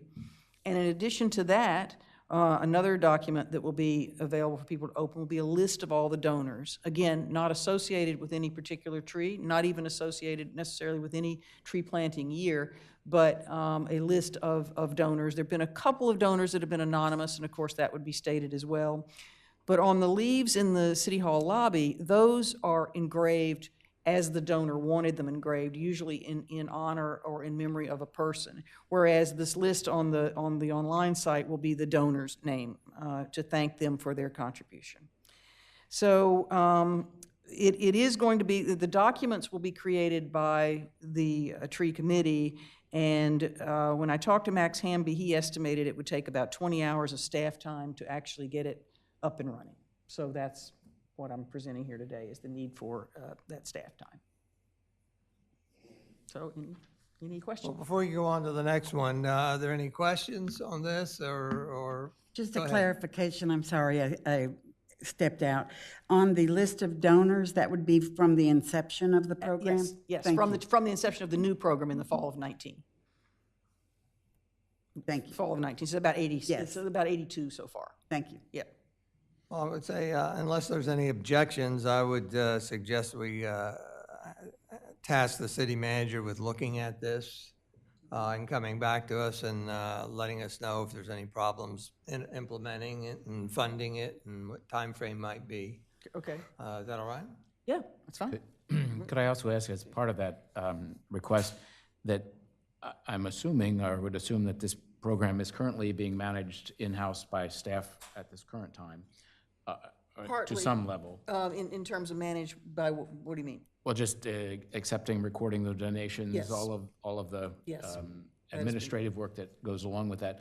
So perhaps we've already invested time and energy in that, that if we could get a comparison to that, will this take that administrative work and transfer it over, or will this be an additional level Well, of work? It's additional in the sense that the documents created are not going to be the same ones we have. We do have a spreadsheet of the donations now, and it's not going to be, what gets posted online won't be that same document, but it'll be extracted from that document. Okay. Thank you. Commissioner, is there any way to, or is there data from the previous iteration of the tree program that we could incorporate that as well? Data in terms of donations over time? Or? Donations over time and where the trees are located, et cetera? You know, that's a good question. I don't know if there are any records on the previous, because it ended, when, do you remember when it ended? Years ago. I think before I was here, it ended, right? Yeah. Yeah, I don't know if that exists. I know that there has been some talk about what to do, you know, about taking those plaques and collecting them all so they don't have further damage, and putting them somewhere, building something with them or doing something else with them to preserve them over time. There has been some talk of that, but we haven't gotten very far. Thank you. Thank you. Thank you, Susan. With that, we'll go to your second item, which is making a recommendation about a self-guided tree tour with brochure. Yeah, and this actually, we have some budget items specifically associated with it, but actually and I have presented this one before as well, but the topic itself goes way back to the very beginning of the predecessor to the current tree committee, and goes back even further than that to a group of citizens who got together before it was ever a committee. And there was always an interest in doing a tree tour because it's a wonderful way to educate people and to highlight, you know, the wonderful trees in the city. But for a long time, it was going to be both private and public trees. That became, when we learned fairly quickly some years ago that was going to be problematic due to the permissions that we would need to get, due to liability concerns, a number of things. And so, you know, the idea was effectively put aside. And last fall, I was in a town about the same size of Rehoboth in the Poconos in Pennsylvania, and there was a very simple brochure of some historic houses in the town, and the last page of the brochure were 6 historic trees. And it was great, and and it sort of activated my interest in the tree tour in a couple of ways. One, it doesn't take very many to really make a splash, you know? I mean, you can take a handful of notable trees and make a tour just from that, which is one of the things I learned from this one. So anyway, I brought the idea back, and we've been discussing it in detail since then. And of course, we have so many here that even by centering in on public trees, there were still a ton of possibilities. Walking tours that go down Scarborough Avenue and end at Lake Gerard and all that. Ultimately, we decided, for simplicity's sake, kind of going back to the original brochure that I had showed them, but for simplicity's sake, as a starting point, and only as a starting point, we hope it's the first of many. There are 13 trees identified in Stokely Park alone, significant trees that would be part of this initial brochure. And Liz had told us about a resource of these arboretum tags that could be placed on each one that would have its Latin name and its common name. Those are on the third page of the, starting on on line 75 of the report, second and third page. There's a list of the trees that were selected. So the idea would be to have the arboretum tag on the tree and to have a QR code on that tag where someone could, you know, put their phone at the QR code and immediately take it to the city website where there would be more information about each tree. And then on the city website, there could be, you know, detailed historical information about it or interesting history or anecdotes. But we felt the need to also have a print component that, again, would be very simple, probably like a trifold brochure, but some print component. So and the timing, again, we don't have a prototype because we're at the point of the project where we would be ordering the tags, we would be writing the copy for the brochure, and then you know, designing it and printing it. And we got the information on the arboretum tags, as I said, from Liz Lingo, and those are amazingly inexpensive for what they are. They're like $10 a piece. So, and there's some design and shipping costs, so I put that in here. And then in consultation with Lynn Cohn, we came up with an estimation of somewhere less than $2,000, but somewhere between $1,300 and $1,900 for both the design and the printing of an initial brochure, just to see, you know, if that component is going to be necessary ongoing as well. So that's where we are. Well, thank you. Any questions of Susan Gay? Thank your committee for both of these. We appreciate it. I think out of this, I would like to do the same thing, if there's no objection, and task the city manager with reviewing this program and getting back to us on what some implementation and logistics concerns, problems, steps would be. All right? Any members of the public? Go ahead. Or come ahead. Your name and relationship to the city. Oh, we might need to lower that a little bit. Stand on tippy toes. Commissioner Gay, we are working, I and 3 other people from Main Street are working on a self-guided app on your phone. Oh, wonderful. Story. And we can have, it's free, and you get, people pay $10 for the tour, and we get $5, and the people doing it get $5, and we can have up to 30 tours. Oh, wow. We're hoping to launch our first one in August, and it might be perfect. It would be perfect for that. For that app, and there is zero cost for getting it set up and for tech support, and we can talk about that. Yeah, absolutely. Thank you. Yes, I would love to talk more about that. Thank you very much. Yeah. Thank you, Cindy. Any further questions from public?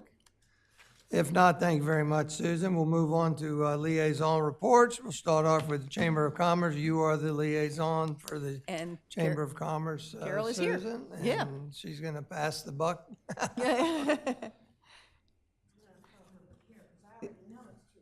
Yes. Carol Everhart, Rehoboth Beach, Dewey Beach Chamber of Commerce. So we've been giving the occupancy reports monthly, but it was suggested that you might be more interested in the percentages for downtown Rehoboth only. I've prepared that. Tonight I'm just going to give you a comparison of 21 and 22, the month of June, week 1, 2, 3, and 4. So this year in downtown Rehoboth only, which represents 1,078 rooms, those are rooms that are paying the 8% occupancy tax. So they're paying the accommodation tax. They're a private home. They're not in this number. Okay, so Saturday night, week 1 in June 21, 95% full. This year, 88% full. Week 2, last year, 89% full. This year, 82% full. Week 3, 94% full in 21, 93% full this year. And week 4, 93% full last year, 91% full this year. So there's a few percentage points off, but it's pretty consistent that you're staying in the 90s. Overall, now this represents the 19971 zip code. So Midway to the Indian River Bridge and into Rehoboth. Last year, this represents January 1 to July 12th. January 1 to July 12th, comparatively. Last year on a weekend night was 65,848 rooms filled. This year, 73,678 rooms filled. So you're seeing that growth happening in that zip code, the additional accommodations out there, and you can see that there are the visitations here and staying in there. As far as the boardwalk kiosk goes, last year we had 741 visitors there between Memorial Day and Labor Day. This year so far, we've had 649. So it's growing. The visitor center, last year was still closed in June, so I don't have a figure for that. This year we've had 701 into the visitor center in June. Realtor bags, 3,881 distributed to date. That's pretty normal. That's about right. Visitor guides, 66,330. That's direct request. I place the ad, they contact the chamber, mail me the book. I better have a name and address because that's tax money, and I've got to prove the return on the investment on that. We will be presenting, this is good news, the Rehoboth Beach Fire Department, the Rehoboth Beach Police Department, Dewey Beach Police Department, Tunnels to Towers, and Home of the Brave, each with a check for $1,500. You'll see that in the press next week. That's a result of Restaurant Week. So the money that was earned from that goes back out to them. Movies and bonfires, they're record-setting. We're 300 to 400. They love it.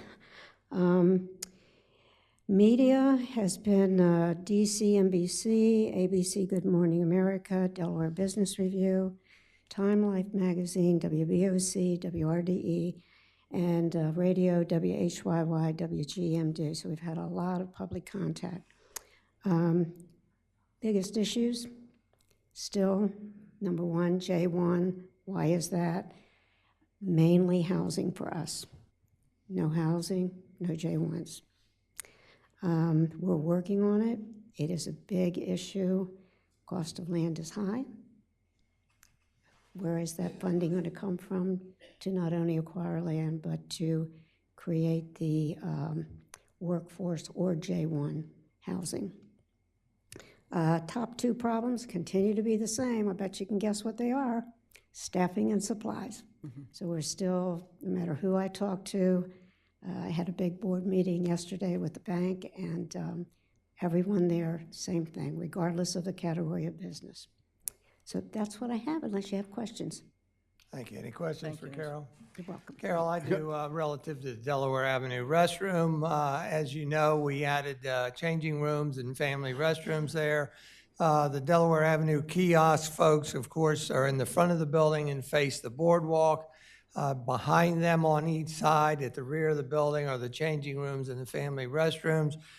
So I realize that they don't have direct eye contact with that, but have you received any feedback or comments from your staff on specific to the changing rooms and the family restrooms? Okay, to the positive on that, they're very appreciative. I've had, Joe gives me a report every day that's down there, and the public is so happy that that is there. So that's been well received. There is a, I guess, a construction issue with it that people can, if they so desire, find a way to use a selfie stick and get under where the door comes down, it doesn't touch the ground. So there's some concern there about what people could be seeing if they decide to do something like that. So both from the street side and from the other side. So we've had some issues on that, complaints. All right, thank you. Mm-hmm. Anything else, Commissioner Legree? Yeah, when you said you're working on the housing, J1, I guess, could you be a little bit more specific? Well, there are a number of groups out there, Commissioner. What we have done as a chamber is we met with a company that has created dorms, I'll call them, or economically affordable housing in other areas. This group right now, this company right now, has been working in Ocean City. But the first problem was, where would you locate it? And in our case, it might have to be more than one location. And how is that going to be acquired and paid for? So it's something that's going to probably be bigger than we can solve, but we certainly can stir the pot. Well, I wish there was some way we could figure out housing allowances and things like that, but it's just not in the books, I guess. Yeah, we've had all kinds of suggestions and actually inquired into, perhaps hotels that could be acquired. Of course, queen of crazy ideas, could we bring in a cruise ship, put it over in Lewis? Could we do something like that? There's nothing so far. There's been lots of great suggestions and crazy ones, but nothing so far has been taken hold, is the way I'd put it. But we are not the only ones out there working on it, and it's not just the J1s, that's very important. It is workforce housing. So it's everyone from our teachers, your city hall workers, it's workforce housing. To get affordable housing is getting more and more difficult. It is being looked into, but it takes time. Thank you. Okay. Thank you, Carol. You're welcome. With that, we'll go to our second liaison report. Commissioner Jay Legree is liaison to the Rehoboth Beach Historical Society. Jay? Job one at the Historical Society right now is to fill up the room when we do the beach ball. It's go on the website, buy tickets to the beach ball, help the Rehoboth Beach Historical Society, have a good time, listen to some oldies, and enjoy yourself. It's on the website, Rehoboth Beach Historical Society website. It blows me now. I can't remember what RBHA Historical Society, and it'll come up. Buy tickets. Thank you, Mayor. Thank you, Jay. With that, I'll go to our third liaison report, Rehoboth Beach Main Street. Ed Chernowski, you're the liaison. Thank you, Mayor. We've got Dan Slagle, the Executive Director, here. This is unfair. Carol comes for Susan, and Ed has all the staff at his disposal. Because they're busy selling taffy. Good to see you, Dan. I'm Dan Slagle, Executive Director of Rehoboth Beach Main Street. Good afternoon, Mayor and City Commissioners. Just a few things that Main Street's working on. I'd like to keep you up on par with what we're doing. All the city businesses have received information and signage from myself and our summer intern. about the free Southern Delaware Tourism Sidekick app to promote their businesses for downtown. And what I love about this app, it is a GPS app. So any events or anything that are going on around in the area, it will direct them. So we're really excited about this Southern Delaware Tourism app that we are promoting. Production of a walking, Cindy has informed you, the production of the walking tour app is on, and we're hoping to have it ready soon. More details will come as it gets ready for its release, you know. So we're excited about the walking tour app. The 2022 Cottage and Town Awards is being advertised on our website and all of our social media. We are currently accepting nominations and are pleased to thank Turnstone Custom Homes for their sponsorship. Nomination forms and rules can be found on our website. Rehoboth and Bloom, thank you, Cindy, and her team continues to enhance the downtown. Our beautification planters and the colorful planning. Stay tuned. There's more things in the planning stages now. So thank you, Cindy, and her team. To all we can for our downtown business, we're starting a Main Street Ambassadors program, which I mentioned last time. Our goal is to personally connect with the owners face-to-face, hear their concerns, and help in any way that we can. I'm really proud. I always call Main Street we're your ambassador. So we've actually have a lot of volunteers walking around town and seeing what their concerns and needs. And also we're meeting with the residents. I have been attending the residents' ice cream social that they had at the library. That was phenomenal. So it's nice to get to know a lot of the residents in the area and what they're looking for from us. So also, we have a Sip and Learn wine tasting event every Friday throughout the summer. It's from 5 to 8. Please stop by Love Liquors. It's right next to Coho's for a free sip and tasting learning wine tasting. Okay, that's one of the events going on. Our RBMS newsletter for July went out. I think it's very informative. Our open rate for that is almost over 60%. We're really proud of that. So let me know if you haven't received our newsletter. I'll make sure you're on our email list. Our occupancy rate for downtown merchants, we've been walking around town. We have found at this point 5 empty storefronts. And there is signage in the window, so we will stay on that. It is in progress of exactly what the occupancy rate is for the merchants, for businesses downtown, for the stores. Our social media and our website is constantly promoting what's going on downtown in Rehoboth. We promoted the fireworks, the bands that are at the bandstand, the lifeguard competition. These are just a few of the things that we're promoting for downtown Rehoboth. Does anyone have any questions for me? That's everything I have. Dan, what's the deadline for the Cottage and Town Awards? It is the end of August. Commissioner Sharp? And I'm just curious, when you've met with residents, Yes. what do they have to share with you? Well, what we asked them, we've asked from them, is that we love for them to volunteer on Main Street, and they've showed a lot of interest because we would love them to join Main Street and volunteer with us and participate in a lot of our different events and programs that we have. And so they also ask questions about Main Street, and we inform them of what we're all about. Great, thank you. Thank you, Dan. Thank you. Thank you, everyone.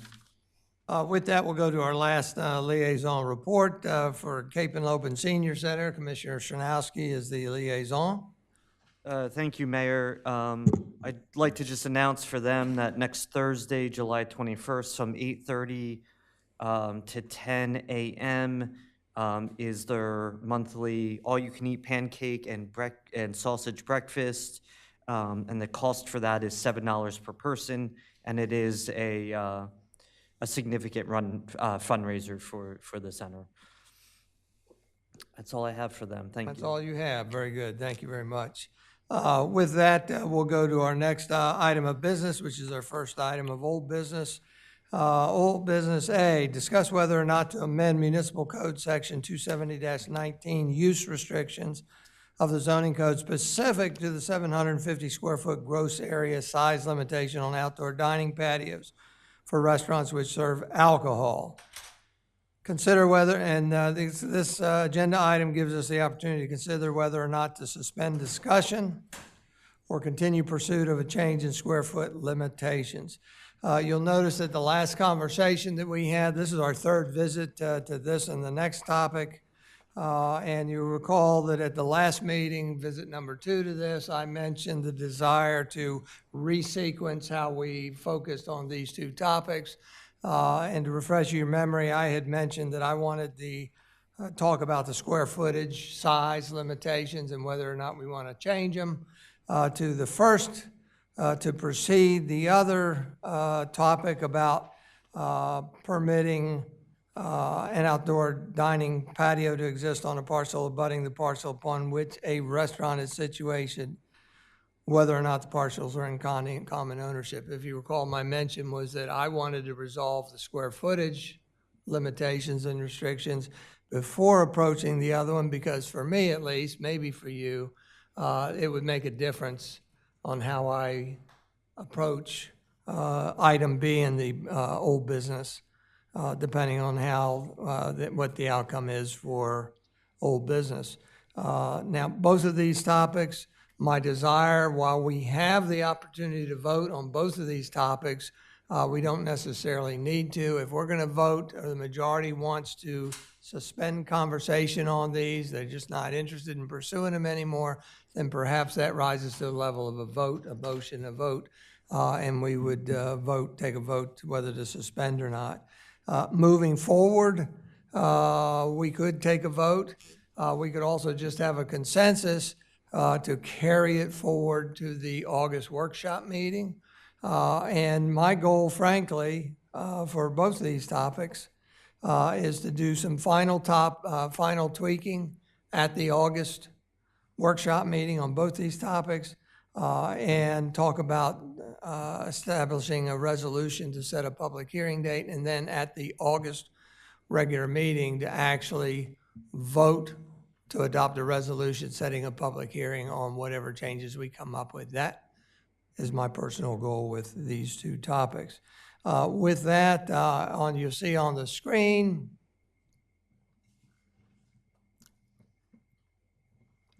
(270-19), what we're talking about is use restrictions within the zoning code. And it says specifically in yellow highlight, the gross area devoted to dining patio purposes shall be limited to 750 square feet per restaurant, which area shall be permitted in addition to limitations contained in 270-19A4. There's different. A couple reminders. One is that we're talking about restaurants which serve alcohol. Right now, if we want to talk about restaurants that don't serve alcohol, I mentioned last time, I think that it would be most prudent to resolve this first before we tackle that on. The other thing is a reminder that all this discussion for the 750 square feet limitation and whether it should be changed or maintained has to do with restaurants which serve alcohol on their own premises right now is what we have. So we're not talking about any outdoor dining areas on public space. That's a separate policy, and that's not part of our conversation today. So with that, I will open that to the commissioners after making note that we have we've received 2 bits of correspondence, again, too late to embed in the agenda. One is from Melissa Moore, also known as Missy Postles. I haven't figured that out yet. 2 names there. But we have a letter from her. She's also here, and I'm sure will be wanting to speak. Is that she's hoping, in essence, her letter that was handed out to everybody earlier this morning, she would like us to adjust the 750 square foot allowance upward to increase that 750 square foot. So again, we'll get to the public comment and you'll be able to speak on that. With that, I'll turn it over to the commissioners.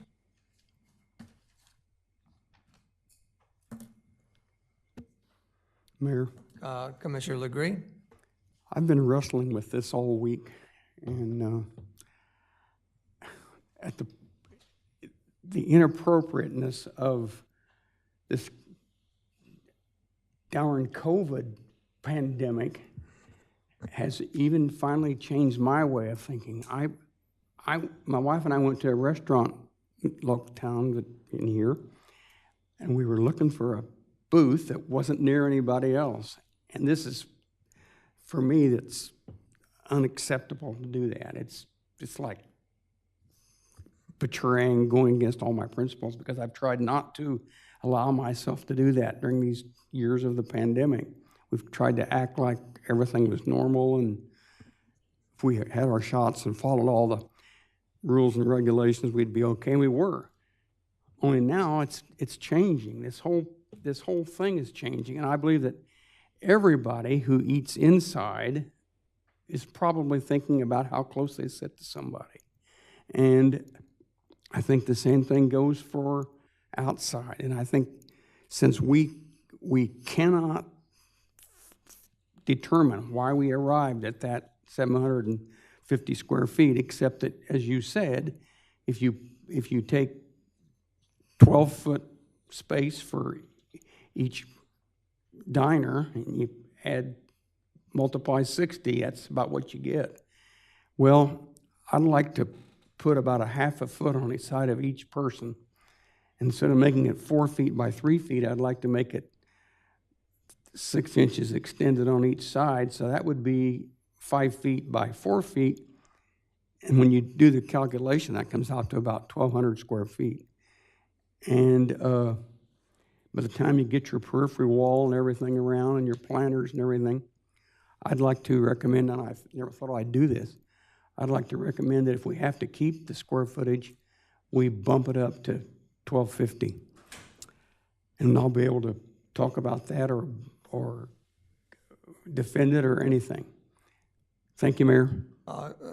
Clarify for me, are you saying bumping up the square footage to 1,250, but Yep. but limit the number of chairs No, to what's equal to 750? no. Because it sounded to me like what you were a proponent of Yeah, is yeah. bigger area and better social distancing. And those don't necessarily go together. That if you're going to allow it to go bigger, they're going to cram in as many tables as they can within that space. With the pandemic, they may not. How do we know that's going to happen? I just don't know. But there's no way I to think people are enforce looking that. for more space. No way to enforce it. There's no way to enforce how close we put them together when we have 750 or anything like that. Not that we have the authority to do. We have, huh? Not that we have the authority to do. I mean, that No. was part of the legislation that came from the governor in an emergency order. And I don't, ask Solicitor, but I don't know that we can legislate the distance between tables. Well, your only opportunity, Commissioner, is at the permanent compliance hearing when they have to present their floor plan to you and you can determine where the tables can go. So, I mean, you have that one opportunity at permanent compliance. I don't know that I agree with that because it's in the hands of building and licensing to verify that the submitted floor plan meets code for the minimum aisles and all that. I have never, in 24 years, heard any discussion from the commissioners limiting or directing or guiding what the table layout is. So I would question that. The interesting thing for me is, Carol, maybe you can answer for us. On behalf of the chamber, has the chamber formulated a response to 750? And I'll wait for you to get up there and ask my two questions.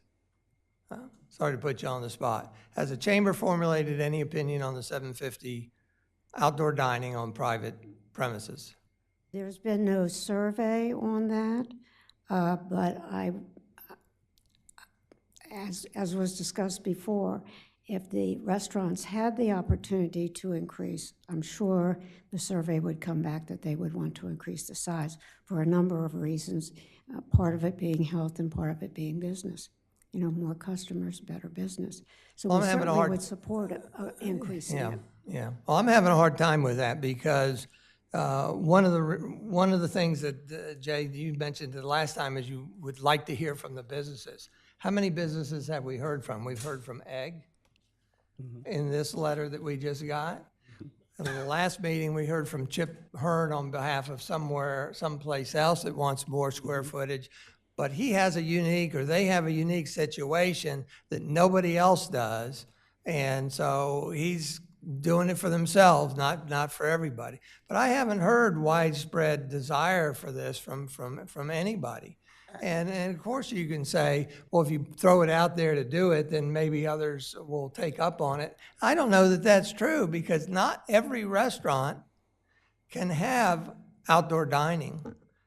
They may be at the maximum. They might not have a deck, or they might not have a covered patio. They just might not be able to do it.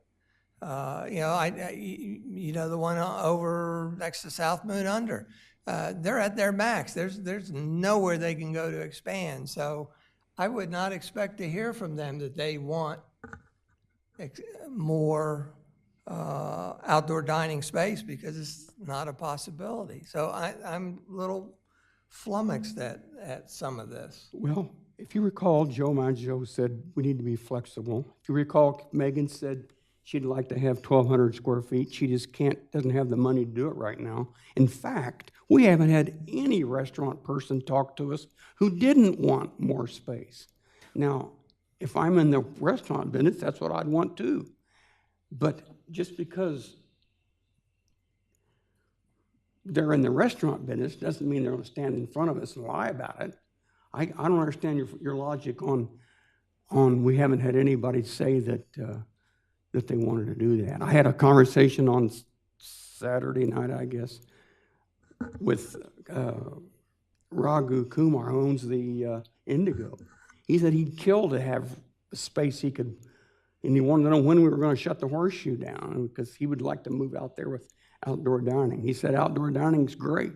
He thinks it's the wave of the future. And here we are sitting on this 750 square feet. And I'm not sure that, I don't distrust the restaurant owners. I think they'd use it wisely. I think as long as the pandemic's on, they're going to want to spread their people out. And I don't look at myself as a policeman to tell them that they need to spread their tables a little bit further apart. I think it's an option we ought to be giving them, and we're not doing it. And I think I heard in the letter from Ms. Moore that she was going to have to make a decision now whether she wanted to go forward, because if we didn't get if we confined her to 750 square feet, she's going to have to look at other options. And I don't think we should be doing that. I think we should be doing just the opposite.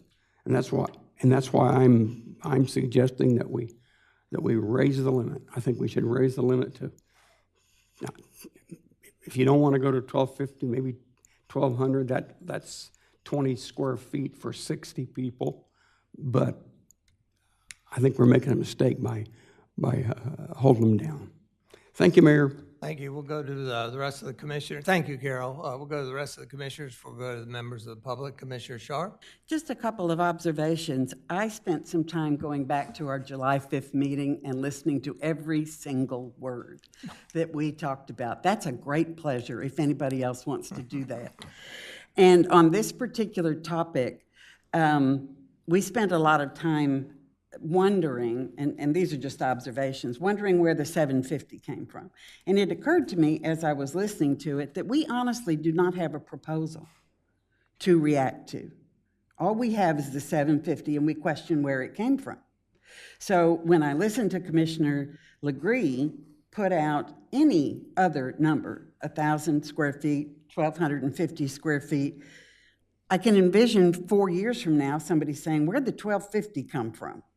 What was the calculation that was done? If we can't defend 750, to me, we can't defend anything, almost beside the point, because as I also reflected on this, as I know many of us are, it occurs to me that we have such a unique situation of many places not having the opportunity. We already have a method for those restaurants who want a variance to get one. If I'm not incorrect, that's the Board of Adjustment.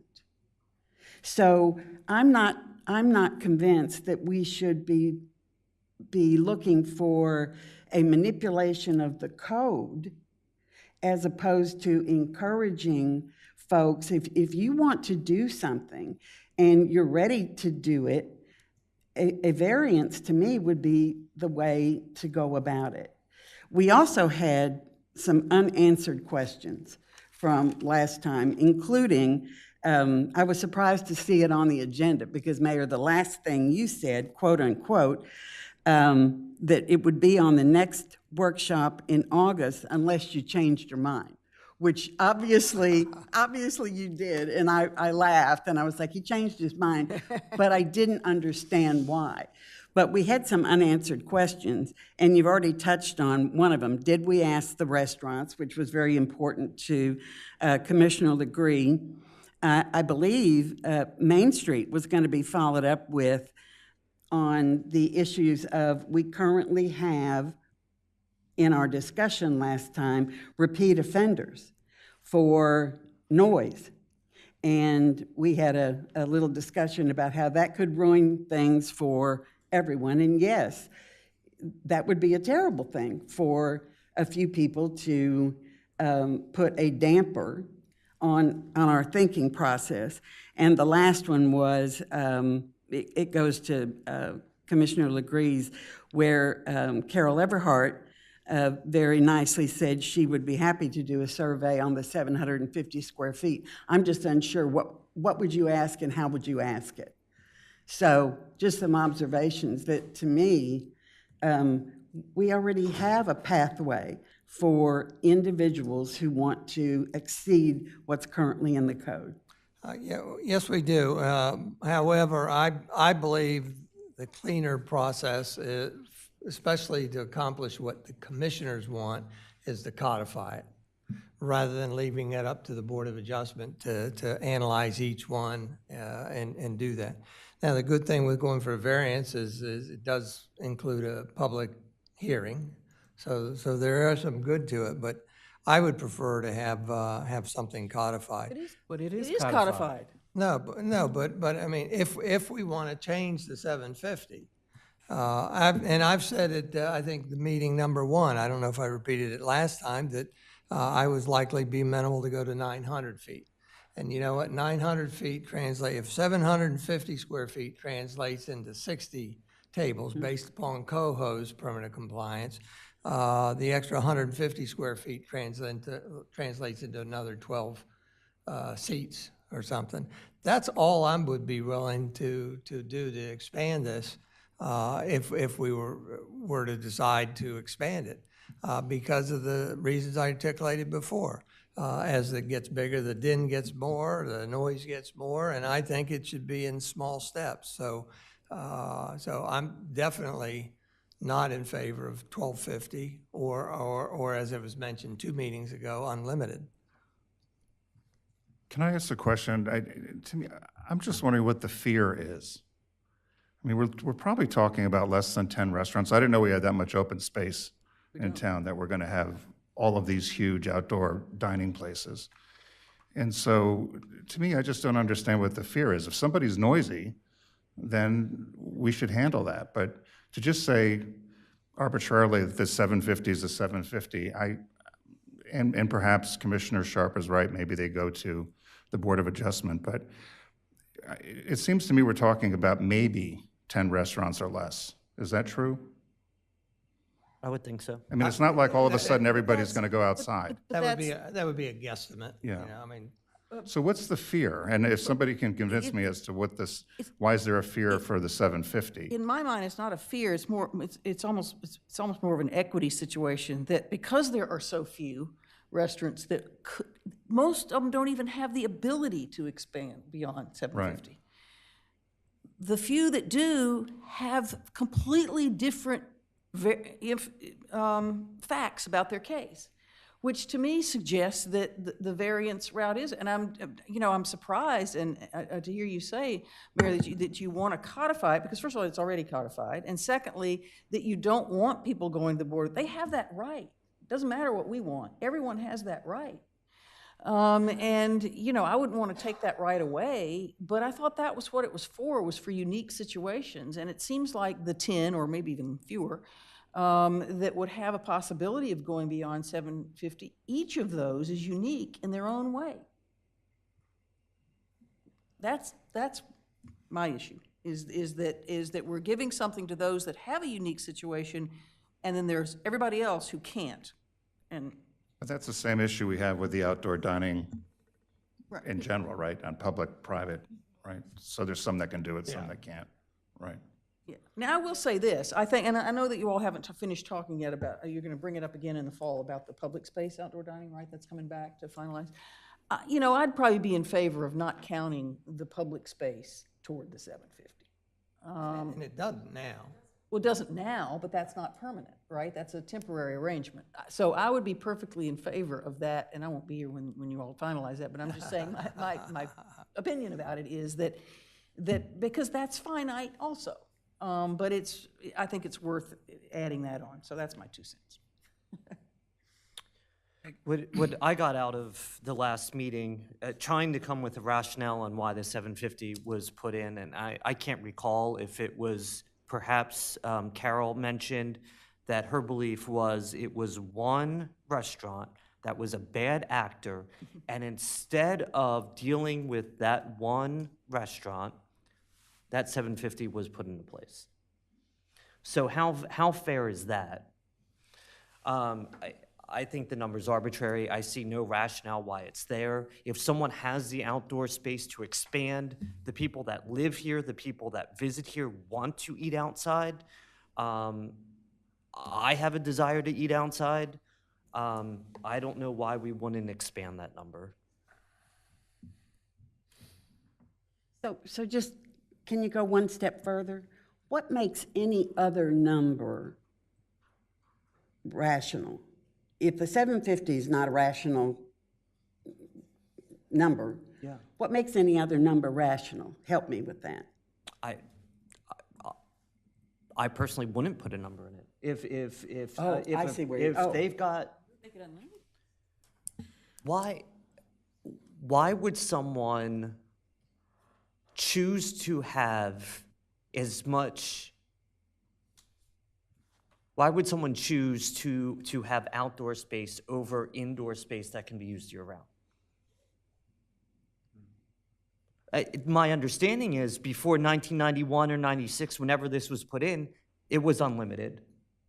It was only put in place because they wanted to restrict people from being outside and making noise, instead of dealing with the noise issue and dealing with the one restaurant that was a problem.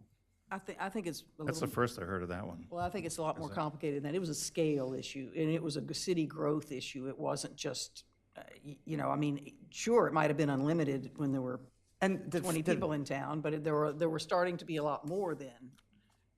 And so that's why it was a scale issue. In your opinion, but that's not what I heard from someone that was actually here and experienced it. Well, that's a new story that I've not heard, and have talked to people that were actually on the committee that were dealing with this issue of numbers or what have you.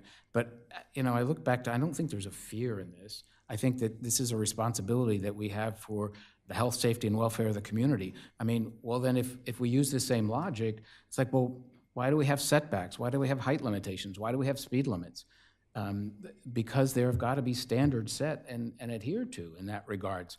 I don't know that, you know, we have, or any other communities that I'm aware of that, you know, do what you want to do. You know, maybe if I feel like I should build another 3 or 4 stories on my house because it would be more convenient, or I'd have a, you know, more rental income if I could do that. It just, this is an aspect of the concept of the health, safety, and welfare of the community, and that's what we are here to do. Now, again, we've had 1 or 2 requests to investigate this, but as Commissioner Sharp said, we have a avenue of relief in the Board of Adjustments, and that will address each and individual issues of this. And Mayor, you said, you know, I want to codify this. Well, it has been codified at 750. I'm sure if you go back and try to figure out, you know, why we have a height limit of 35 feet or why we have a setback of 10 feet, there's no specific comments or rationale of how we got there, but those are the standards that we've set and we have lived with. You know, but also there is that avenue of relief for the Board of Adjustments. Currently, the restaurants that are outside on public or private property, we've extended that until November 1st. So there is no immediate change coming. Those individuals that are utilizing that space greater than 750 or what have you, have that opportunity until November 1st, and that's a result of the governor's emergency order that was put into place, and then as a result, action to COVID, and we've come back to do that. But I still think that, in my comments, band-aiding our current code to react to one or two when there isn't a remedy of relief through the Board of Adjustments, which everybody has an opportunity to do, I think that's the logical way to proceed. I don't know of any other business that have come forward to us in specific asking for that. I mean, it would be, again, just why do we have setbacks? Why do we have height limitations? Why do we have speed limits? Because that's a responsibility of the community, and we all talk about the character of the community and why people want to come to Rehoboth, and that's what we're trying to preserve, I believe, and our responsibility to preserve. Thanks. And I think outdoor dining would preserve the character of Rehoboth Beach. And Commissioner, your comparison is not fair nor accurate. You're talking about setbacks and height limitations in the residential district, which I completely agree with. We have those but in this commercial district. In commercial, most can build to the property line. All can build. All can build to the property line. Correct. So all of these restaurants that could have additional outdoor space could enclose, put a box in, and have more indoor dining space instead of the cute, charming outdoor space with oddly shaped buildings. And all of them are under I would assume that most restaurants that could have outdoor space, additional outdoor space, are under the 5,000 square foot rule for restaurants. So that is the rule there. They could have more indoor dining space.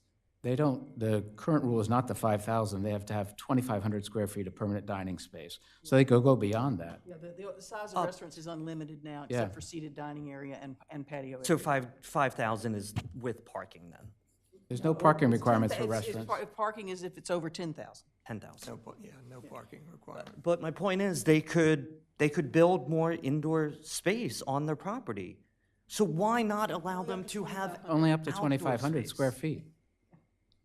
Do you want to just open that up and you can build what you want to build? No, I certainly not, but. Well, then why not? I mean, if you want to do it, don't want to do that, then why do you want to open unlimited dining outdoors? Just, I understand your rationale here. Can we take a pause, if you don't mind, and let's go to the members of the public? Sure.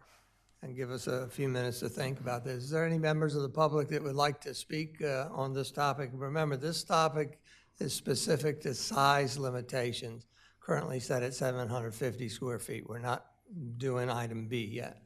Anybody? Mayor, may I say one thing? Yes, sir. The 750 square feet is only one part of 9 stipulations, all of which are restrictive. So when someone from the public speaks, they have to realize that that's just one of many things that limit 42 inches, no bars, no external. There's lots of other things that are in that 19B, and you know it. And this, so great. And this document is embedded in the agenda. But go ahead. Hi, Carolyn Diefendorfer. I'm a city resident. I fully support increasing the space. I think what we're doing when we limit them is we're encouraging people to go outside of town where the restaurants have larger outside dining areas. And I think we need to do whatever we can to get people to stay in town. I mean, I happen to have gone out to dinner 3 times this week, and every time we looked for a place that had outdoor dining. And some of them, their outdoor dining spaces are very small. I also think we need to remember that at one of the meetings where a lot of the restaurateurs came, they talked about the fact that they're still limited by their staff and the size of their kitchen. So just because they increase the seats outside doesn't mean they're going to overall increase the number of people they're going to serve, because they don't have help or they don't have a bigger kitchen to provide more meals. So I just think we need to do what we can to help them and, 900, 1250, whatever. I think anything helps them, and I think we need to do that to try to get people to stay in town and eat out here. Thank you, Carolyn. Anybody else? Okay, Cindy, go ahead. Come ahead. Your name and your relationship. Canal Street, and we are the landlords of the Egg Restaurant. A couple things. There was an option that was put out, but really not discussed, which was to have a number of seats as opposed to square footage. And say, for instance, the number that was thrown out was 60. It seems as if that would be a comfortable way to manage it. Another comment is, I believe I heard Carol at the Chamber say, as far as the fairness that Commissioner Gay is interested in, I think they did a survey, or it was a board discussion maybe, and the feeling was some businesses can and some can't have the outdoor dining, and they're okay with that. They understand that that's just life. The other thing is, while Commissioner Legree is interested in what the businesses think, and we certainly respect that, I think we really have to ask what the downtown residents and our nearby neighbors and our visitors want. It is obvious by the amount of outdoor dining that we have in this town, people want to eat outside. And as Carolyn said, if you go out to Route 1, some of those restaurants, their outdoor dining is huge and they're full. So we're already fighting Route 1 businesses downtown that we have to be careful. The other thing is, Commissioner Gossett at the last meeting, I think if I re-listened to, like Commissioner Sharp did, when you said when it feels like if you have a great candidate for a job and would you change the job description to meet the qualifications of that person? My response was, if I have the right candidate and they're going to help my business, and if I'm asking for 6 years experience and they have 4, you can bet I'm going to change it because it's what's right for my business and what's right for downtown. So that's my thoughts. Thank you, Cindy. Missy? Just identify yourself and your relationship to the city. Missy Postals, not more. It used to be, just to clarify. Egg Restaurant. Like I said, we've beat this to death. Carol, thank you for your support. They pretty much said, the only thing I want to add again is say that my staff knew where I was coming. They're like, and my daughter, Mom, well, we're going to expand inside. That's great, but the public doesn't want to eat inside.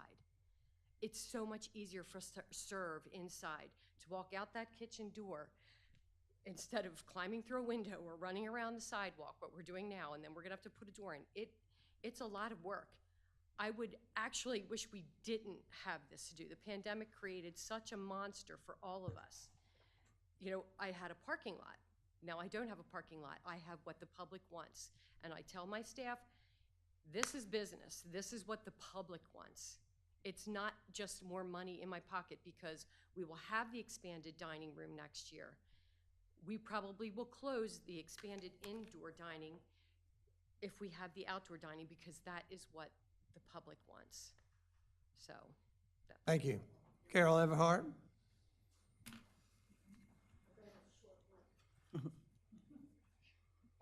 I just want to reiterate, and if I misunderstood, I apologize for that.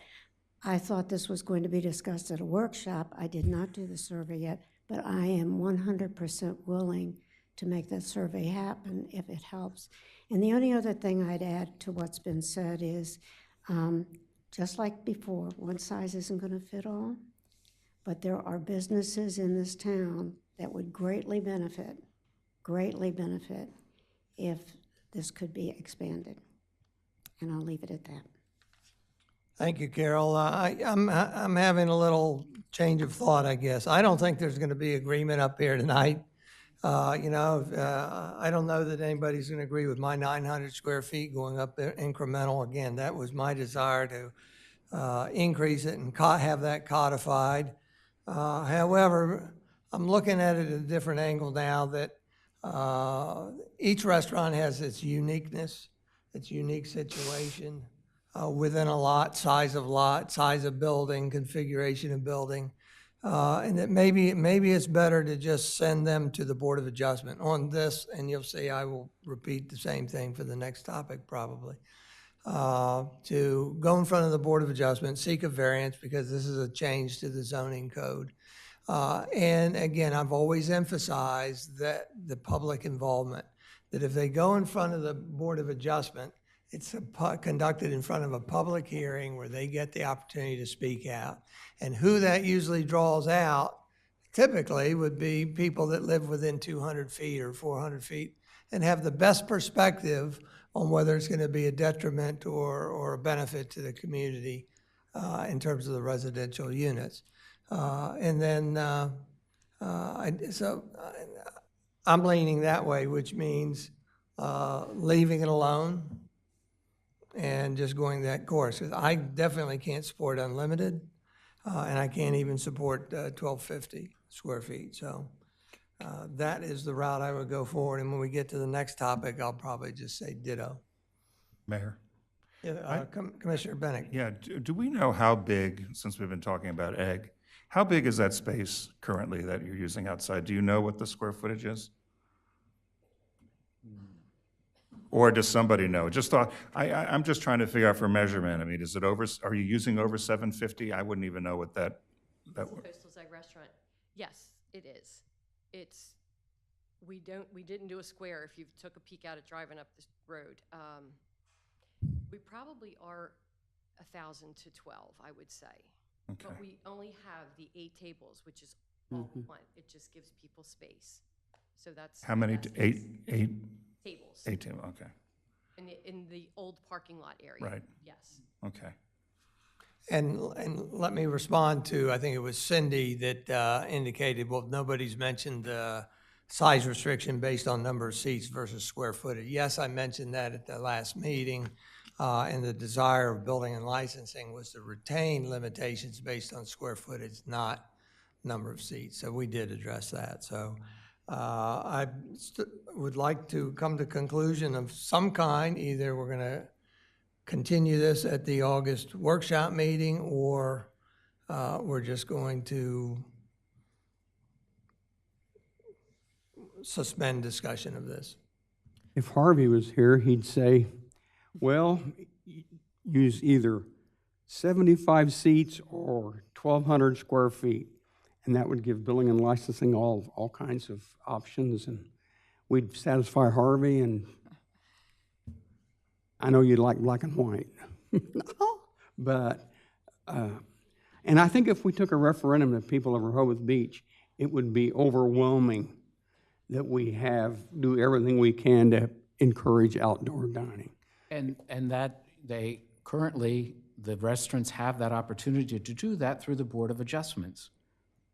There's nothing stopping them that says, I've got X number of feet I want to fill, and the relief for that, or if I want to, build my house larger, or if I want to have a third parking space or something like that, the Board of Adjustment is the answer. That is what is the relief system that is available and applied to almost every situation.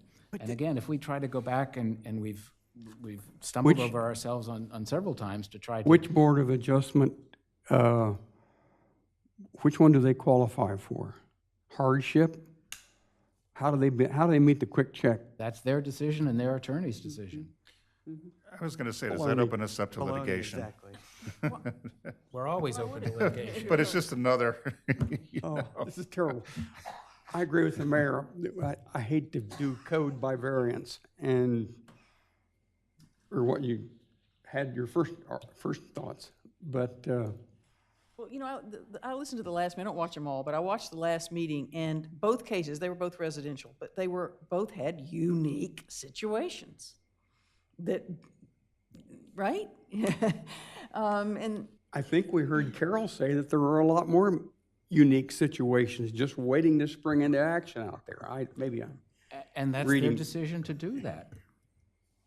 We've got 40 dining patios in the city right now that are been here for quite some time. And if you, quite a few times, gone to dinner and you get in line, it's like an hour wait, a half hour wait, 45 minutes wait. That's the same as in town as it on the highway. I'm not negative against expanding business or growing business. We need business in town. Certainly that supports us. And but there is a relief mechanism that's there that's equitable and fair to all. It's That's not just my equitable and fair to all, depending on who's on the Board of Adjustment, which could change each year. As it could all of us up here change in our decisions. Which is why we should codify it. It is codified. We should expand the desire in a codified fashion. I want to speak on behalf of the residents for just 1 second. That I think what is so powerful about the Board of Adjustment process, am I correct that you were notified of the case coming before the Board of Adjustment if you live within a certain perimeter? Within 200 feet. Okay. Those are the residents that I'm trying to look out for. That's part of my job, is to look out for them. And that's the balance I think we have, or I have to strike. That it is the only way I know of that those particular residents will be aware of what's going on and could weigh in positively or negatively in front of the Board of Adjustment. This particular process, I don't know how many people actually focus on our agendas every single week. But if you got a letter in the mail from the city of Rehoboth Beach that tells you there's going to be a case that you may have a particular opinion on, then I think the city's done everything we possibly can to let you know what's going on. So I know it's very difficult to balance the interests, but it appears to me we do have an avenue to do that that gets straight to the heart of the residents most affected. Could I ask the building official a question? Sure. So everyone that modifies their patio would have to come for a permit of compliance, correct? Correct. Is there a notification process for that? Yes, there is a notification process for it. And what is that process? Mailings, publications. But does it go to surrounding residents? Within 200 feet. That's right. Yes. Property owners are notified within 200 feet. So to your point, Commissioner Sharp, There's also that process happens with the permit of compliance, which every restaurant who has a dining patio would go through. But also, again, I'm headed toward the Board of Adjustment thing at this point, especially if you're not going to agree with my 900. Well, I'll compromise. So the Board of Adjustment, again, is one process to get the public in there. The second process is that people still have to go for a modified or new permit of compliance or supplemental patio permit of compliance. That gives the residents nearby, as well as anybody that wants to come to the meeting, a second shot to be able to speak up. And who do they speak up to when they get that? Well, the permit of compliance It's us. is They us. would come here to the permit of compliance Right, discussion. right. Now, having said that, if the Board of Adjustment has already granted the opportunity for them to have a 1,500 square foot outdoor patio, then I don't think we can renege on that. Maybe we could, you know. I think, as I said earlier, I think you have options at permanent compliance that you haven't traditionally exercised, but I think you can. I do think that if you identify a health, welfare, or safety concern when somebody comes before you for permanent compliance, you have the opportunity to say, you must space the tables further apart, or you must do this, and you've imposed conditions about the type of barrier you want along an outdoor patio. So you can impose conditions. Now, if the board granted a certain size, I think you'd probably have to allow for that size, but you could attach other conditions that maybe that would address any other sort of health, safety, or welfare concern. Well, and that goes to what Mr. Diefendorfer was reminding us of last time, of life safety issues, that he wanted us to be very mindful of life safety if we were, with whatever we did. But I guess your point, Mayor, is that if it was a Board of Adjustment process, the public would have two bites at the apple. They get notified about the Board of Adjustment hearing where there's a request to expand the patio. That process would have a public hearing to it. Then if they got granted relief, they'd apply for a permanent compliance here, supplemental permanent compliance patio, and there'd be a second notification, and the public could come here and.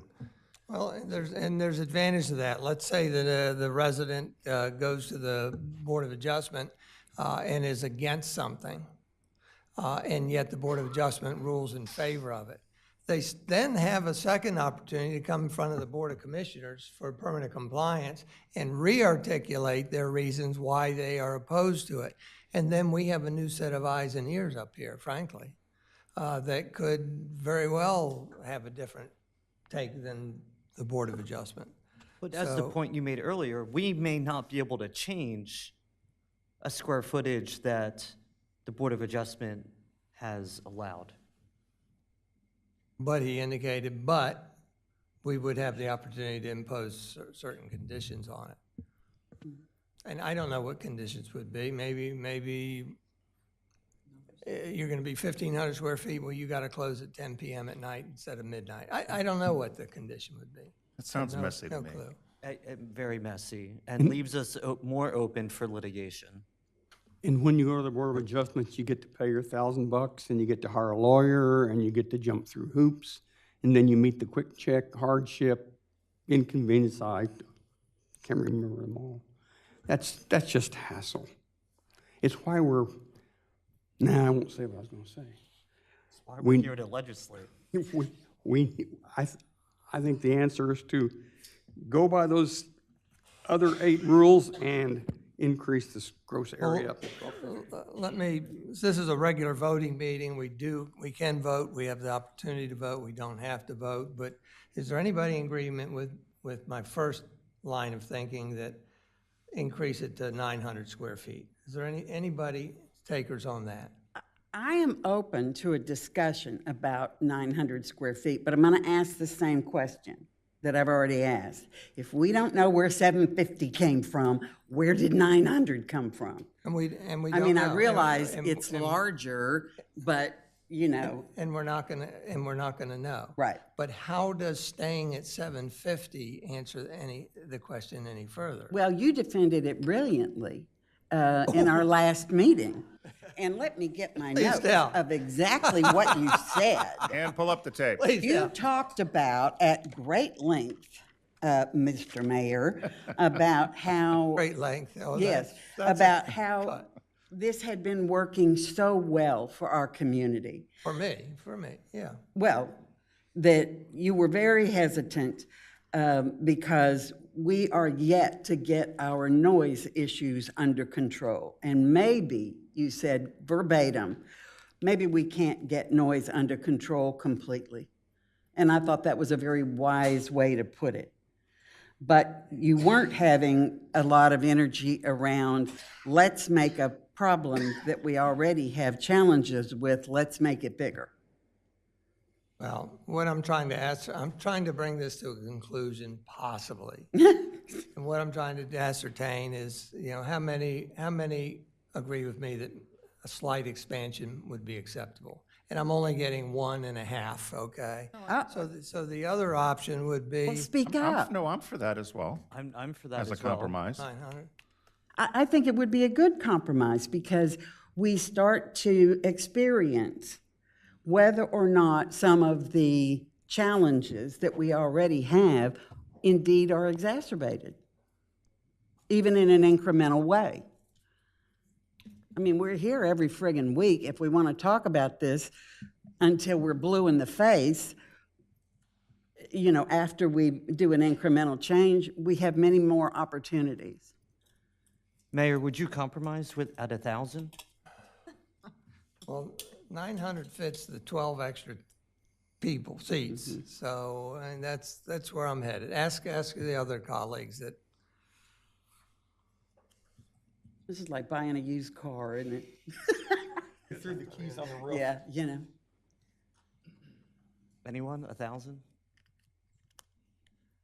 I'd compromise with 1,000. I'm for unlimited, which I know has no support here, or not a lot of support, but I would be happy with with 1,000 if it was something different, because it would add more seats.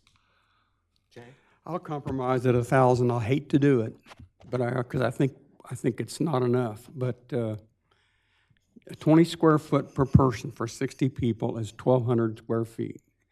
And 12 square feet per person the mayor has is 720 square feet. But I would Does compromise limiting at the number of seats take care of the square footage issue?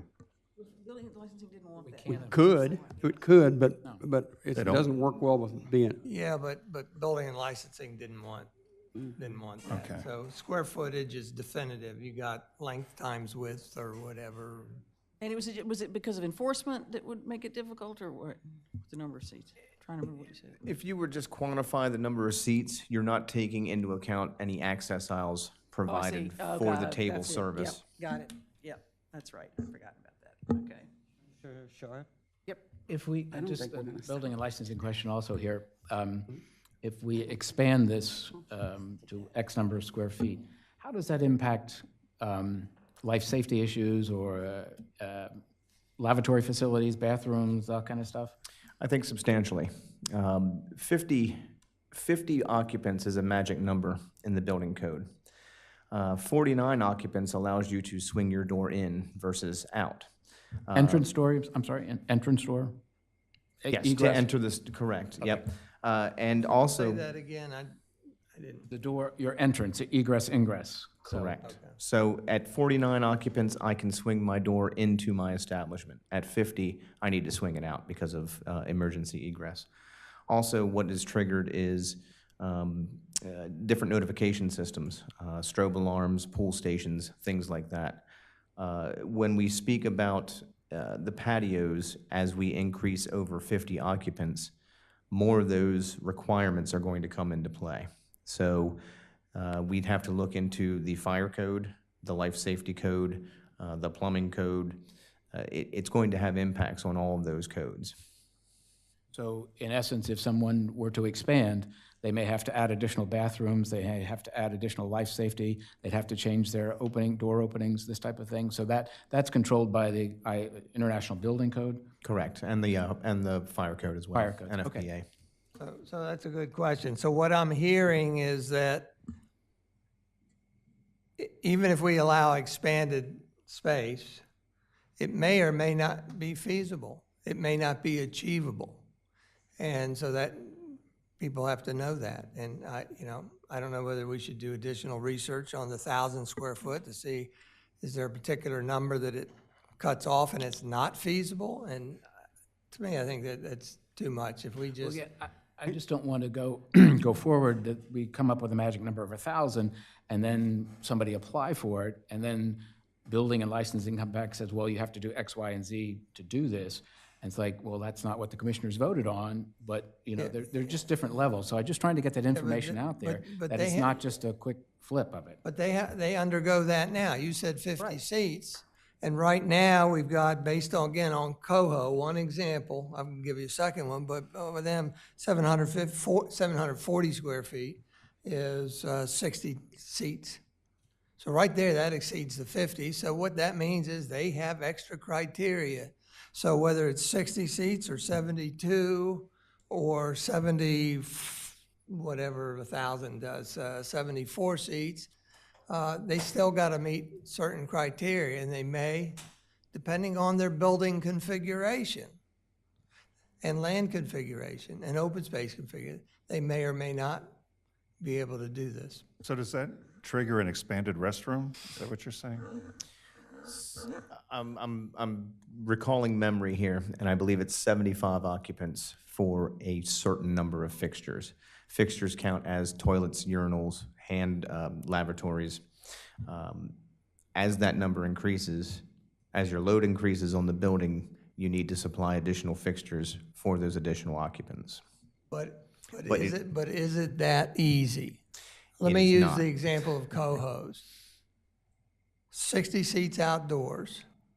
They have the minimum number of seats indoors, 35. That's what, 95 seats. Go to restaurant B over here, and they might have 50 outdoor seats, but they might have 150 seats indoors. So again, every situation is just slightly different. And I think I can probably be happy with giving them the opportunity to expand if the stars aligned and they're able to do it. And we don't know. We can't analyze every restaurant and know whether they're going to be able to do it or not. It sounds like what we're doing is we're telling Matt how many people, and he's telling us how many square feet they need. Am I wrong? Am I missing that? I mean, and how many things that go with those 70 people? We may just get rid of the 750. Correct. So there's a bunch of charts throughout the building code that kind of dictate, the amount of people certain things can handle. Interestingly enough, table 1004.5 says 15 net for an unconcentrated tables and chairs area. What that does not take into account, again, is the access aisles for hitting those tables. Again, once that 50-person occupant load is hit on those areas, different requirements come into play, more strict requirements. Okay, so you would say if you want to put 51 seats in there, you need to have X number of square feet for access, for safety, for everything. Correct. I'm so confused. So Matt, is it a fair statement that anyone that has 750 square feet now of patio space is already at that 50 number? It's safe to assume. So this brings a whole nother aspect of it for me, because I'm not familiar, obviously, with the things that you're talking about, that what triggers what. Well, what I want to know is, based on Patrick's introduction of the subject, is if we go with 1,000 square feet, is it really feasible that a restaurant can achieve that? Because if that triggers a new fire code that requires extra 2 bathrooms, then most likely nobody's going to do it. And I don't want to make it that hard, but I want to be realistic in that if we choose to expand the code, that it's feasible and achievable under the right conditions. I don't know what the right conditions are.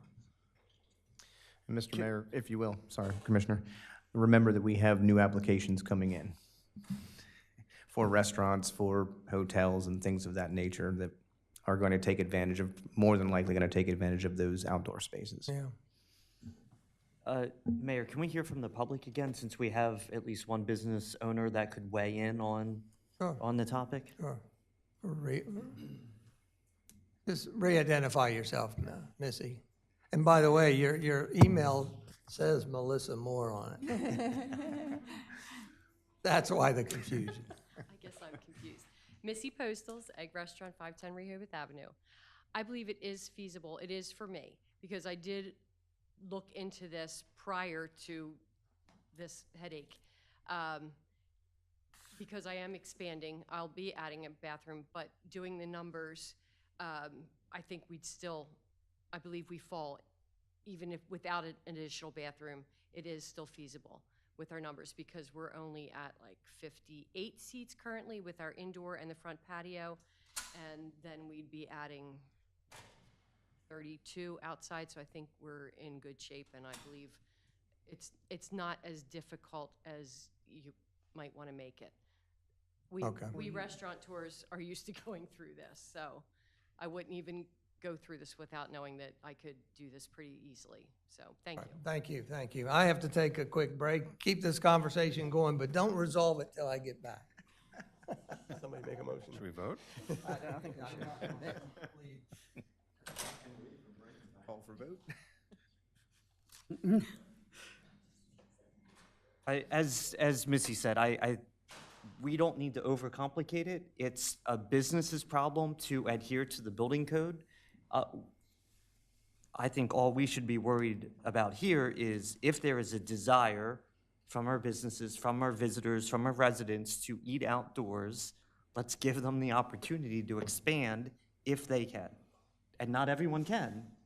And it's not going to be fair, and it's not a one-size-fits-all.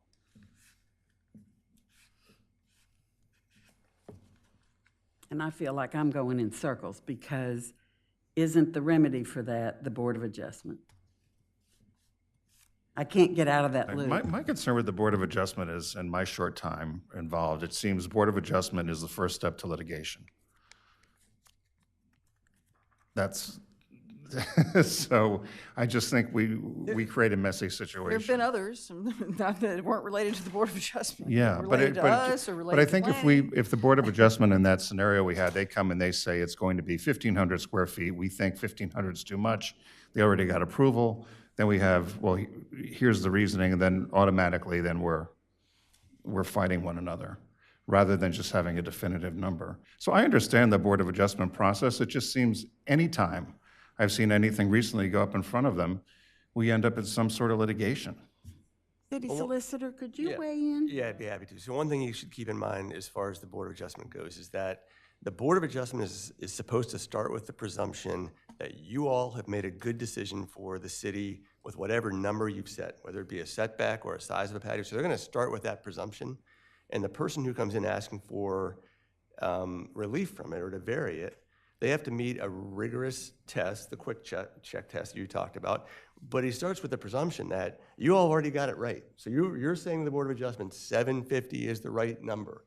They better have a really good reason for me, the Board of Adjustment, to vary that. So it's not supposed to be somebody comes in and they're sympathetic and they're a very nice person and they, and the board grants a variance. That's not the test. The test is what's the harm to the neighbors if we allow for this variance? What is the exceptional practical difficulty? What uniqueness about your property means that 750 isn't right for you? So it's supposed to be. It's supposed to be a rigorous test that the Board of Adjustment applies to vary it.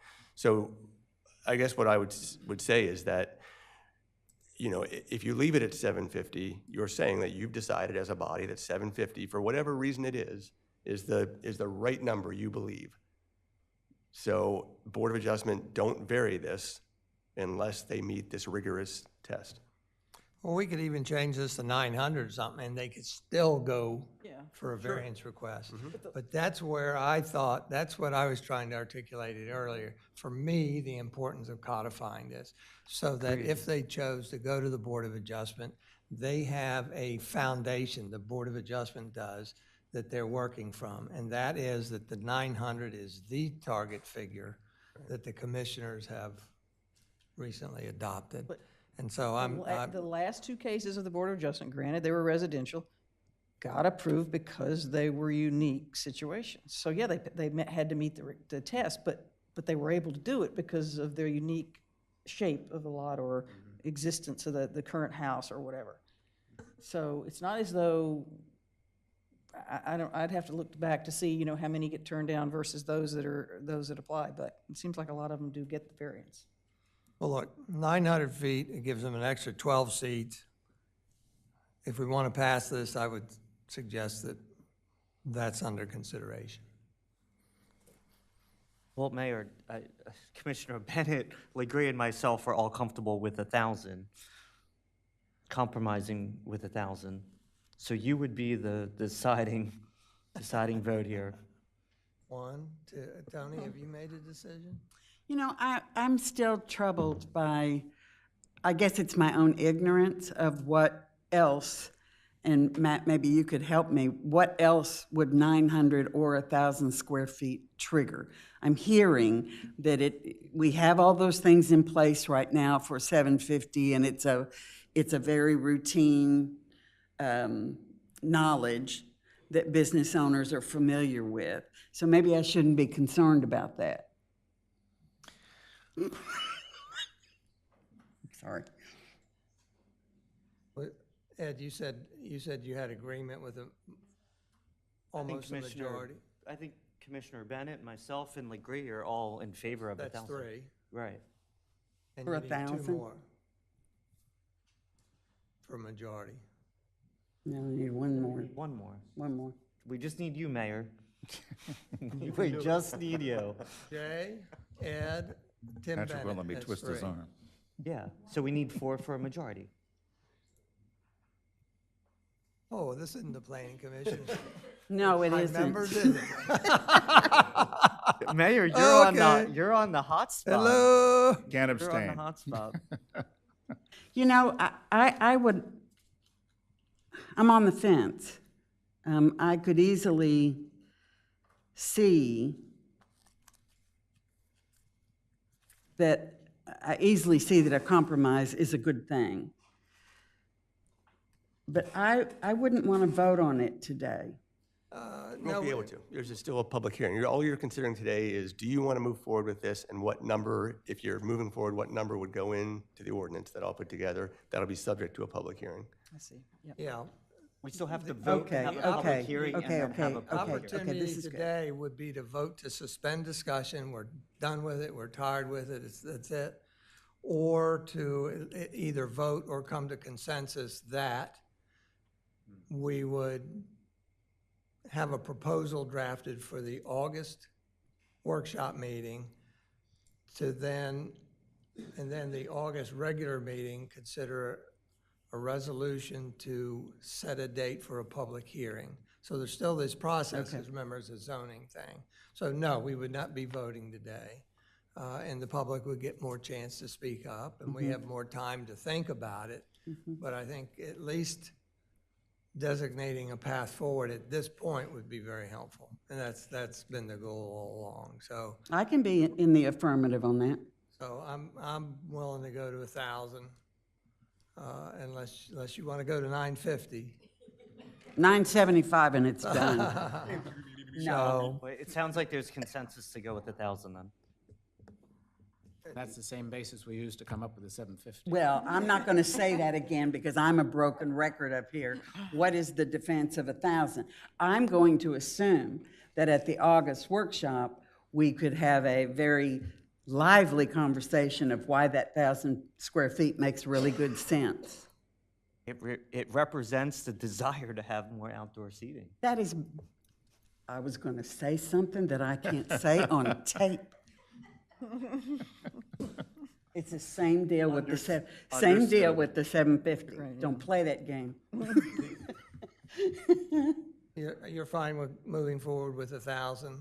Yes, because all we're doing is getting it to proposal, Right. getting it to another workshop, getting it to more public scrutiny, and if more residents become aware, I think that would be a very, very good thing. And you articulated that very well. So for the August workshop meeting, we will use the 1,000 figure to amend 270-19. And that does not mean that we're committing to voting on that. I'm not It committing. means that Right. we're forwarding it Right. for additional discussion, Right. so. Is there any further discussion here, everybody? Yes, sir. Agree?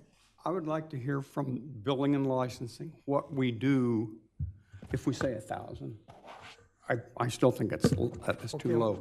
But if we say 1,000, what are we telling the restaurant owners about the number of seats they can put in there? Once he has aisles, egress, perimeter wall 42 inches high, and all the stuff. Are you all right with him bringing that to the August workshop? Yeah, you bet. That's what I would ask.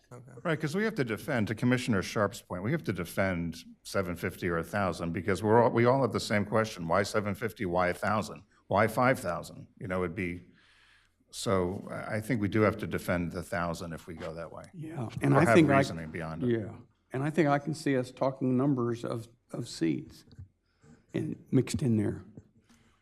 And for August, can we get some feedback from Main Street about Edward, you said you'd be happy to talk to them and share the comments that some restaurants are ruining it for everyone when they are habitual in their non-compliance. Yeah, their next board meeting is on Thursday. Okay, and great. That's when I'm For speaking with August? them. Yeah. Okay. Well, they have a board meeting next Thursday, so they will have discussion before our next. Okay. And so does that mean you would only get feedback from the board or feedback from the restaurants? I would leave it up to the board to figure out how they want to solidify feedback from Okay. the business community. Okay. And then is the chamber going to do something? And what exactly would you ask them? Okay. That'd be very helpful, I think, for just vetting it in public. Yeah. All right, so we have a path forward, and again, this will be on the August agenda for additional discussion. Thank you very much. Thank you for the members of the public that spoke up. And with that, we'll go to the second item of old business, is B, discuss a draft ordinance to amend Municipal Code 270-19 use restrictions to permit a restaurant dining patio to exist on a parcel abutting the parcel upon which a restaurant is situated, whether or not the parcels are in common ownership. This agenda item also, again, like above, gives us the opportunity to consider or vote whether or not to suspend the discussion or continue pursuit of the code amendment as noted. If we'd gone any bigger for the size requirements or size limitations, I probably would not be entertaining this, but I'm entertaining it for the reasons I articulated at the last meeting. I still think it's a good idea. I think we can work out any of the details. From those that aren't quite settled with it, I would love to hear what some of the restraints are on not supporting it so that we can address them. So I'll open it again. This is version 3 that's embedded in the agenda. Ann, if you would put that on the screen. Version 3. That's in front of us. We do have some undecided items, and I'm still for this. We still have the opportunity to do nothing, and it could go in front of the Board of Adjustment with the same stipulations as what we said before, and that is that going in front of the Board of Adjustment gives the public the opportunity to speak at a public hearing and give their input. And then afterwards, a supplemental dining permit of compliance would be required, so there's that second bite at the apple for the public to be able to do that. Can I just ask a question first? Yeah. You said this is version 3. I guess it's a question for Glenn. It looked the same to me as the one from the workshop. Is there anything different here than what was put in front of us at the workshop? The only thing, Commissioner, that changed between this one and the previous one is, if you recall, we had a proposed definition of accessory structure in the previous version. Okay. That's been removed because it might have been you said it's confusing to have a definition of accessory structure here and then not use the term accessory structure in the bottom part. So I've broken it into two separate. There's the old one. Good, yeah. So there will be an accessory structure. There is. Okay. I prepared the Yeah. ordinance, but the mayor has not put it on yet. Okay, I got it. Yep, that's fine. I just wondered what was different. Right. Thanks for reminding me. Yeah. But the meat of exactly what you saw Parent last 9 is exactly what we saw before. Correct. Because one of the questions that I had, and I'm sorry, Mayor, did I interrupt you to ask that question? Yeah, but go ahead. I'm sorry. You Then got you the could- momentum. Keep Well, no, going. you go ahead and then I'll ask Keep going. Well, I just go ahead and talk. I've got to. I think the other thing I wanted to ask, I had asked at the last meeting if there were other sample or representative codes that had similar allowances, and if we could see what those looked like. Were you able to find it? I've not been able to find any, and I didn't find time to look for them either, so Okay. I apologize for that. But I don't have Because I got to tell you, I looked a little bit and I didn't find anything. But here's my biggest concern, and the mayor just asked, if you're against, why you're against it. it looks to me like we're creating something that is not a thing within zoning law, that it does not currently exist within zoning laws. And, you know, zoning laws were not invented yesterday, and we certainly didn't invent them. So if there's nothing out there in a best practice within zoning law that's like this, I think that raises a red flag, not that we don't do it, but that we may be approaching it the wrong way. So I just, because zoning laws are based on the land use, and this is based on the relationship between a patio and it's the restaurant it goes with, it just doesn't seem to fit anywhere within zoning code. That's my concern. Right, I mean, I I'd guess love to be proven wrong. Well, I guess the response I'd say to that is that's why this is an exception. I mean, this is certainly an exception to what's allowed as far as dining. The presumption is that your dining patio is on your lot, Yeah. right? So this is definitely an exception, and I don't disagree. It certainly makes things stickier than if everything's on your lot, for sure. But it isn't done anywhere. At least not like this. So I don't know what we're missing. I mean, I guess my other question to go along with that is, I don't know if we know what to ask if there's nothing to compare it to. You know, we don't know what we might be missing. And we talked about unintended consequences before. So I just feel like we're missing something. I don't know what. And if I may, along those lines, yeah, this is a unique approach. So I would ask if we could also have a review or a comment or report or what have you from our city planner, if she can take a look at this, because it's land use, and that's her genre, if you will, and that could give us an opinion in the regards of if there are any implications, or again, this is done all the time or never done or what have you. And also I question, trying to do a little research on my own, we talk about here on line 51 about providing an affidavit in a format provided by the city. I don't know that an affidavit carries that much weight in that regard. I would ask that we also investigate that it be a lease as opposed to an affidavit, that the affidavit is separate than from what the lease would be. Is it what, I'm sorry? It would be separate from a lease. The affidavit is sworn testimony, so it's sworn testimony from the owner of that lot saying to you as a Board of Commissioners or to the building official that they swear or affirm that they're giving this adjacent lot owner the right, through whatever legal mechanism they've worked out, to proceed with this patio on their property. So the affidavit is similar to what we use in the Planning Commission context, and that's why I use this language. In the Planning Commission, somebody comes in with an affidavit, they're saying, and the owner has provided that affidavit saying that this person can, you know, propose to subdivide my property, because they might be the contract purchaser and they've given them that right. But it's a sworn statement that this person has the right to do what they're asking you for an approval for. So that's why I use the affidavit. There will be an underlying lease or some legal document that's going to be the relationship between the adjacent properties. Should that be a part of? That should be a part of this too. We don't require it. I mean, But we're creating a unique here, so I'm trying to just say, you know, is that? I try to keep, I guess my reluctance is that I try to keep the city out of whatever that private relationship is.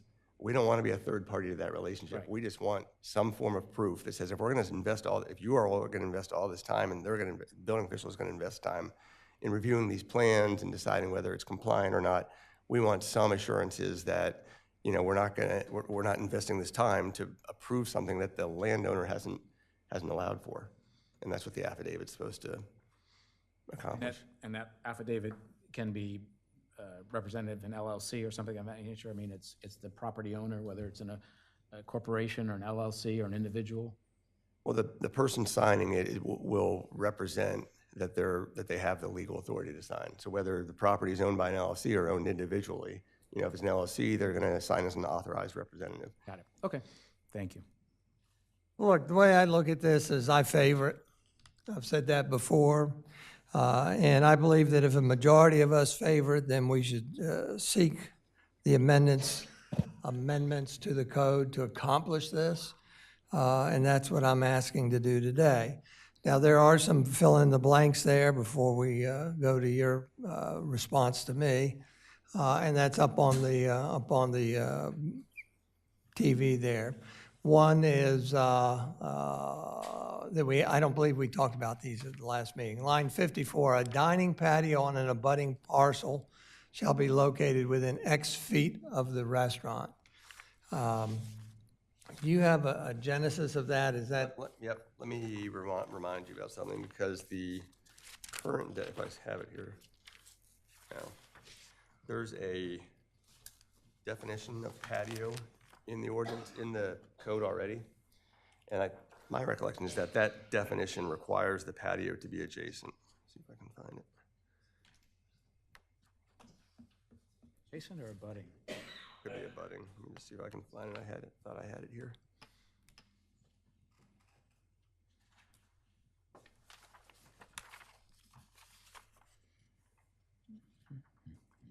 Well, while you're doing that, let me relate this to Celebration Mall. What's the restaurant underneath there? Anybody remember? It's not there anymore. It was Nomads, I think. There was no man. Well, it's actually had probably 4 or 5 Genesis there for over the ages. Debacle was one also. Debacle was the first one that it was, wasn't it? They got permission, and actually a second restaurant got permission to have an outdoor dining patio. The first time the outdoor dining patio was up to the left of the front entrance to the church there. Okay, well, that is about, I don't know, how do you measure how far that is from the restaurant? The restaurant was subterranean. If you went to the front door outside, maybe it's 100 feet away. If you come up in the lobby and downstairs, maybe it's 60 feet away. So it's on the same property. Now, the next restaurant that came along got a dining patio permit also.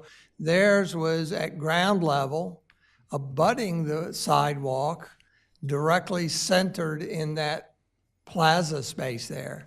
So I would say that's even farther removed than the other one was. The point is, we have had those and we've allowed them to be a certain distance from the restaurant, but those were all on the same premises. So now what we're talking about is what? A dining patio on the abutting parcel. How close should that be? And if we use Eggett as an example, if she chose to put the entirety of the outside dining area up on Canal Street all the way up there, are you living on Canal Street? What's your street name? Canal Street. If they chose to move it all the way to Canal Street, that would put it, about 80 feet from the restaurant. Would that be acceptable versus putting in a reasonable amount of feet here within 20 foot of the restaurant, so that they have to be relatively tight to the restaurant, and therefore, maybe you could rationalize, therefore maybe more readily associated with the restaurant because it's right there. Glenn, did you find your thing? Thanks, Mayor. So it wasn't, this is new language that I included because I think Harvey Shulman gave testimony and he was concerned that there wasn't any indication as to how high it could be, how far away from the restaurant. The current definition of dining patio addresses where the location. So it says a deck or porch, whether covered, uncovered, raised, or at grade, used in connection with the restaurant, and a part of, abutting, adjacent, or adjoining thereto. So if you were to not put anything in this language, which is the exception, the presumption would be that you'd go back to the definition of dining patio, and the patio would have to be a part of, abutting, adjacent, or adjoining the restaurant. And how do you define abutting? Abutting means it is physically touching versus abutting 20 feet away. Right. No, I think abutting is touching. Yeah, abutting is touching, right? I would say dining patio on a budding parcel, so it's identifying a budding parcel means that they have to be touching, shall be located within X feet. And again, come back to Tony, I would throw out, say, 20 feet, but it's 25. Arbitrary, isn't it? I don't know if there's a magic number or something, So that's one thing to discuss. The other thing, I'll just throw them all out there. The other item is the dining patio walking surface may be elevated to a maximum height of X feet. That was also brought up by Harvey Shulman, and you know, I would cross that out. I would save that for the permanent compliance, supplemental permanent compliance discussion, because we don't know whether we want it on the grade level that I think Egg does. We don't know whether we want it 2 foot above or 1.5 feet above the ground that Aqua does. We don't know whether it can be allowed 10, 12 feet high like the Cultured Pearl outside dining patio. And so I would suggest that that likely comes out of there and is reserved for the permanent compliance time. That's my initial thought. The dining patio shall be removed as the restaurant associated with the dining patio ceases to operate for 1 year. I would say absolutely. And that might even be a stipulation within the supplemental permanent compliance so that it's reinforced.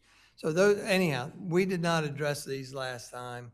I gave you some of my thoughts, and I'd like not just responses to those, but where do you feel this should go? Do we suspend it, the discussion, and delete it from our conversation, in which case the applicant can use the Board of Adjustment and seek a variance? Or do we, again, try to codify this?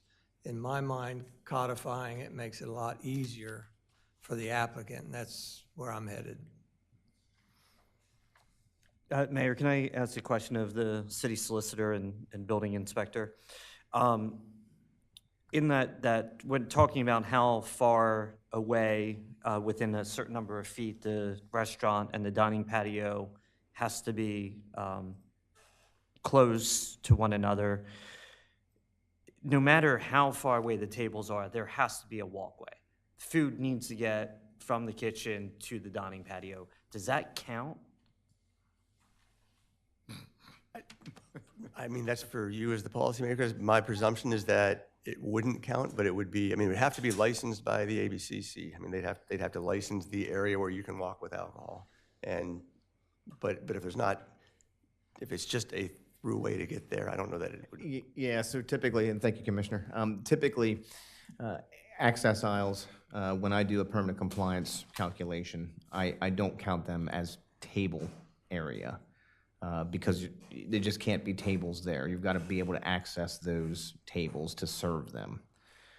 So it's counted as part of the restaurant in the normal permanent compliance application, if that helps. So door from the building to where the first table starts and there is some type of barrier to establish the patio would now count in that 750 or 1,000 or whatever the case may be. Correct? Again, I think I would defer to Glenn and say if you wanted to set that policy as that. However, from the permanent compliance standpoint, it is restaurant area and not table area.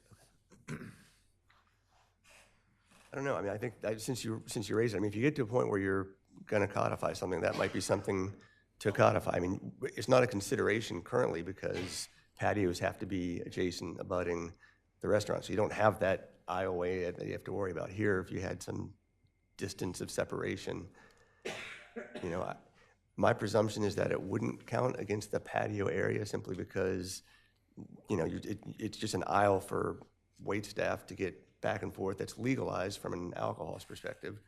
But I don't know that, if I was a policymaker, I probably would not count it against your patio size. Right.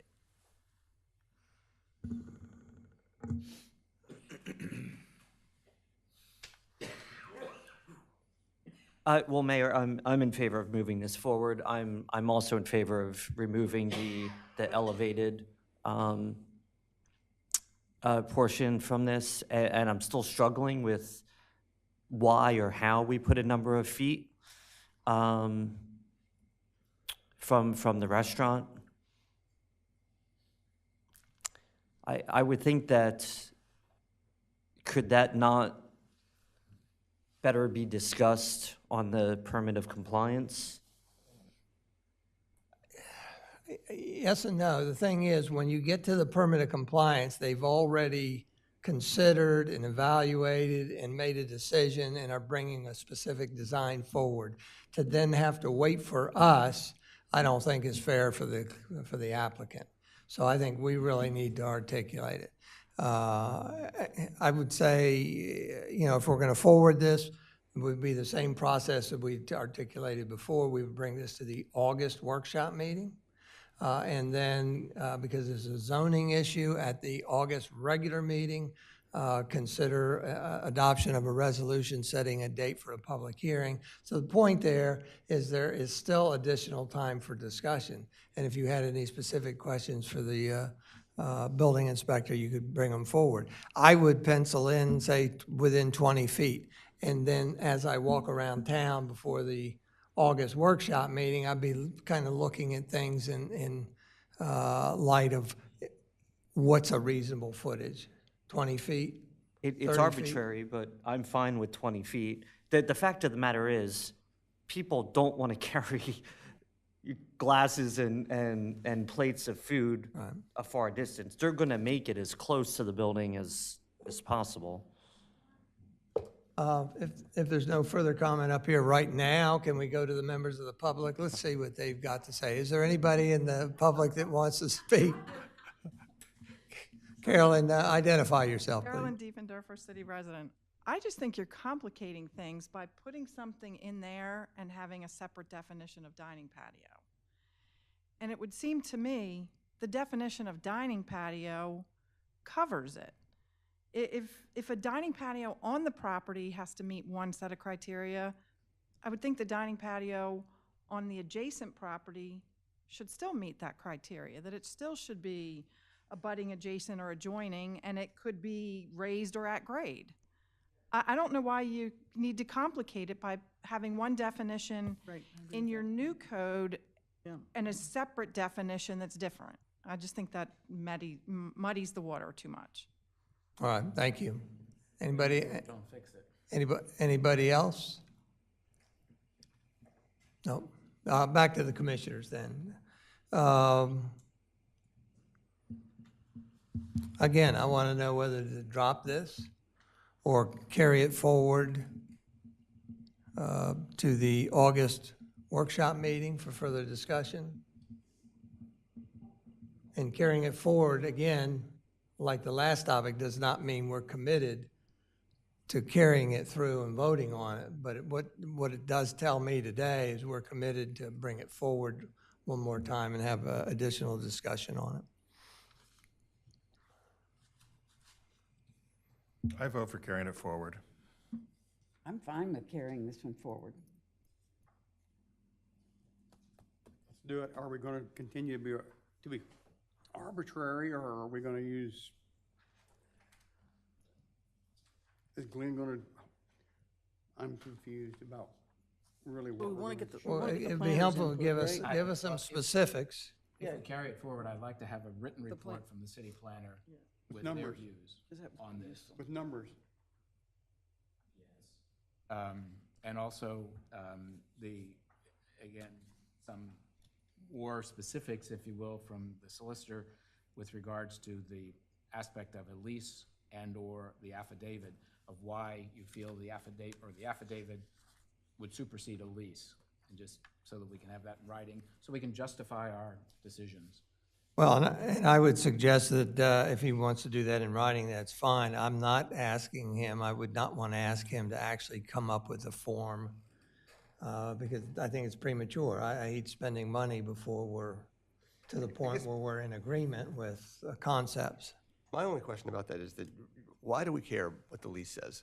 Exactly. Why do you care what It's the none lease of our says? business. I mean, I'm just curious. That's I fine. mean, you know, so if I'm a restaurateur and I'm an adjacent person and we're working out an agreement, you know, I don't know what the price term is. I don't know, but all those things I don't think really get to the core of what we as a city should be concerned about. We as a city should say, is there authorization over there for this patio to exist? And if we have an appropriate document confirming authorization, then the private relationship between them, I don't think is something the city should be.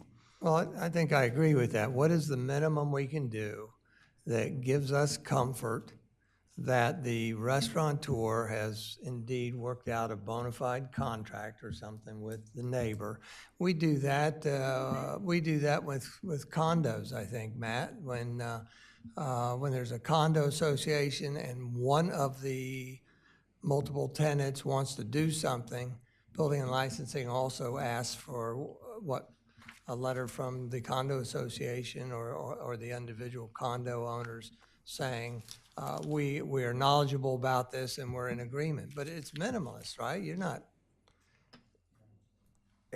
well, maybe not. Maybe that's a bad example. It is. Just It's an extremely bad example. erase it. Backstep. Go ahead. Go ahead. Just on the final, in paragraph 9 here, the lines 56, 57, just curious, it says, "The dining patio shall be removed if the restaurant associated with the dining patio ceases to operate for a period of 1 year."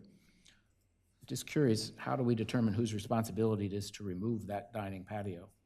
Is that understood that it's the restaurateur's, but if they've gone out of business for a year, Well, that's where I think I would rather see in the permanent compliance a condition. Look at this option. The condition that says your supplemental patio, dining patio, permanent compliance expires if the dining patio ceases to operate for a period of 1 year. Maybe that's where it should go in the permanent compliance versus I don't mind the redundancy though, frankly. but so does responsibility, it's not really defined? It's not defined here, and unfortunately, since it exists on the adjacent property, it would probably fall on that adjacent property owner to remove it ultimately. Would that maybe be written in part of the lease that we don't care about? Or do we have to, again, I'm going into this, but I just think that since we're getting into unique territory here, that those kind of questions, this is the time to address them, or at least. That's a good question. I frankly I hadn't given it much thought. That's a good question. I frankly hadn't given much thought to it, but as a matter of enforcement, I think it'd be the property owner who'd have to remove it after a year. If the building officials issued a notice of violation, that ultimately is whose responsibility it would be. I suppose we could craft permanent compliance language that would, you could include in the permanent compliances when they're approved, but, I wouldn't have any issue clarifying it in the code either. Well, I don't want to take on too much. The responsibility is either the restaurateur or the abutting property owner. I don't know why we have to get involved in it. So let them sue each other over it. Absolutely. Yeah. Absolutely. That's true. That's true. So That's how it's done now all the time. We had a property on Delaware where somebody put in a new asphalt driveway 1 inch on the other side of the property of the neighbors, and they wanted the city to do something about it. And that's not our purview. It was before my time, but that was not the city's purview to do that. You have to go to civil court and resolve that thing. So we can't take care of everything. So I think I'm hearing 1, 2, 3, 4, 5 at least that are interested in putting it on the August agenda. And then again, if you've got any additional questions for Matt, I would say send them to me and Matt, but so that I can keep a log of questions. And then if you have anything for Glenn, dittos, send him and copy me so I can keep a compilation of all those so that we can make sure to address them for the very next meeting. And Mayor, just some clarification. So am I deleting the elevation provision? Talks about how high it can be elevated. Delete that for the next round? I would say yes. And then, well, it should comply with what we currently have for a dining patio, right? I mean, that's what resident. that was my next question, because are you going with Carolyn's suggestion? And then I'd also take out located within some distance. Yep. Right. Yep. Yeah. I'm fine with that. Okay. Yeah, I think that's worthwhile for the next version, which would be version 4. And then if during that discussion we want to put it back in, we can. But I think that's a good path forward. And is the affidavit still a question? Because I feel comfortable with that. It's good enough for the planning commission, it's good enough for building and licensing, and our lawyer has just told us it's sufficient. I think we still want something between the two parties, the two property owners, or the restaurant and the property owner. And so I would say we're going to stick with that. Yeah, The affidavit. He's saying the affidavits, Is we want sufficient. something, and the affidavits is something. Something. Yeah. Because I certainly don't want the lease, because that's none of our business, nor is it the public, which that would be a public document if it came before us. Are we okay? Thanks. Are we okay? Thank you. I'm glad to get that moving forward again. With that, we'll go to new business. There is no new business. Commissioner announcements and comments. I'd like to share with you that City of Rehoboth Beach is a member of ACT, Association of Coastal Towns. We are 7 coastal towns. The mayors and the city managers are the only members on this ACT group. We meet once a month. We talk about different topics, and I have been struggling lately on some of the topics that ACT brings in front of them. That has to do specifically with offshore wind, because I'm short of sharing my opinion on what I think about offshore wind, because I speak for the council, and the council, we don't have an opinion yet. I'm going to follow the model of Ocean City, Maryland, which in 2017, when they first heard of offshore wind coming, had the 2 wind vendors come and talk to them. And with that, after the presentations, at some point, their council formulated a vision for offshore wind with respect to Ocean City, Maryland.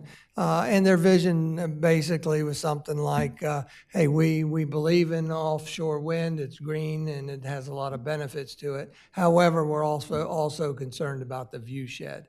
So whatever we come up with, we have yet as a group to hear from the offshore wind vendors. And so I am working on bringing them to a meeting, probably a special meeting in mid-September, late September, to get the 2 vendors there in the same room together. And so I've asked Ed, as chair of the Environment Committee, to ask his committee members if there's any specific questions or content that they would like in those presentations. And I would ask the same of you, so that we can kind of custom design this presentation, if you will, so that the vendors are kind of relaying answers to our questions that we ask. So that is coming up, hopefully, and once I've kind of gel things with these vendors, I will give you all enough time to schedule meetings. Tentatively, I was looking at, very tentatively, September 13th or 27th, for instance. I'm also trying to coordinate with tree meetings in case we need a 4th tree meeting if the 3 doesn't work out, you know. So there's a lot on our plate, but I wanted to share that with you as one of my comments. Does anybody else? I know, Patrick, you have comments. You want to share yours now? Sure, just a reminder that on Monday, or rather Tuesday at 9 a.m., we will have the first meeting of the city manager search. We'll go into an executive session. You will have your candidate booklets given to you at that time for review. We will have a secure Zoom meeting. So in order to make this work best, we will adjourn into the caucus room, and it would be easier if you could each bring your own laptop with the Zoom app available, so we can have a one-on-one with Catherine Tuck Parrish, our search coordinator. And again, it may last probably 2 to 2.5 hours, because she'll want to review each of the candidates' position papers and statements, their information that they've provided for the application process, their applications. She has also supplied some phone interviews, questions, responses, that type of thing. Their cover letter, their resume, and then also she will provide with us any media packet that they've been involved with for the past 6, 12, 18 months of media interaction, either on air, Facebook, Twitter, LinkedIn, all of that type of information. So you kind of get a snapshot of how they are with the public. Again, Tuesday morning, I'll begin here at 9 a.m. Very good. Thank you, Commissioner, and thank you for coordinating. Commissioner Gossett is our liaison between ourselves and the headhunter, we'll call her, and he's doing a great job. Thank you. With that, I want to review future meeting dates. As mentioned, Tuesday, July 19th, 9 a.m. is the city manager interviews, as noted by Commissioner Gossett. The next meeting after that scheduled is Tuesday, July 26th, 9 a.m. That's a special meeting where we resume tree code review. And I think the intention there is to start at the beginning and review the code in entirety, all four. Remember, it's been reformatted. It's got Well, the 4 changes, sections. As a result of the previous discussions, the changes have been Right, outlined. right. So by then it'll have some legal review and discussion of some of the issues that I guess were unresolved, because you had asked for a separate support document on mitigation methodologies, I think you called it. Right. Very good. Very good. Thank you very much. With that, we'll go to citizen comment. Is there anybody that wants to say anything? Carol? Please identify yourself, of course. Birmingham, 123 Henlopen Avenue. Walter Birmingham, 123 Henlopen Avenue. All due respect, you've had several meetings, I haven't counted them, and you go into executive session, and I've never heard you ask for input from the public on what the public expects from a city manager. Thank you, Walter. No, we haven't done that. Mayor, I have a comment. Commissioner Legree, yes, sir. Having paid utilities in Texas for 20 years, we thought we were really doing great with our 30% renewable energy. There are a lot of negatives about wind power that you never hear about. And the vendors are going to give us all the positives. Any possibility that we could find somebody who might have other ideas about wind energy? Oh, well, there are plenty out there, yeah. We'll see if we can get very maybe perspectives. somebody that really knows what they're... We've got some. Okay. Yeah, thank you. But otherwise, again, send any questions or notes or something. This is far in enough advance where I don't want to wait another month before I receive comments or information. Any other citizen comment? Oh. Oh, your name and... Earl Everhart, Rehoboth Dewey Chamber. We have a general membership meeting September 14th, and our presenters were both sides. So they're working on that. I don't know that it's confirmed, but I thought we might want to coordinate our efforts there. What was the top speaker? Orsted. We have Wind. Oh, Orsted, oh. Yes, yes, and both sides. So we have a group that is opposed, and we have those that would like to see it happen. Very good. So Very good. I don't know that it's confirmed, but it's being coordinated for September 14th. Right. And it would actually be at the ale house, because they have the parking and space. Dogfish, you mean? No, Ale House. No, Rehoboth it would be Ale at the House. ale Rehoboth house. Ale House. Yeah, but the one on the Forgotten Mile. Oh, One on up Forgotten Mile. there. Oh, Okay. yeah. Because there's parking there, and he's got a huge room with a lot of video opportunity. You had a program like this once at one of your board meetings, because I went to that. Is this going to be similar to that, but for the whole membership? Yes. Okay, great. That's wonderful. Okay. Thank you, Carol. Carol Lynn, last chance? No, we're good. Anybody else good to the order? Nope, thank you very much. And with that, I'd like to adjourn this meeting at exactly 5:30 p.m. Thank you very much.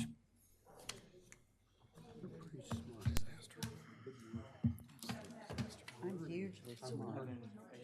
Are we still?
But I mean, you know, we've had all the code review, is that?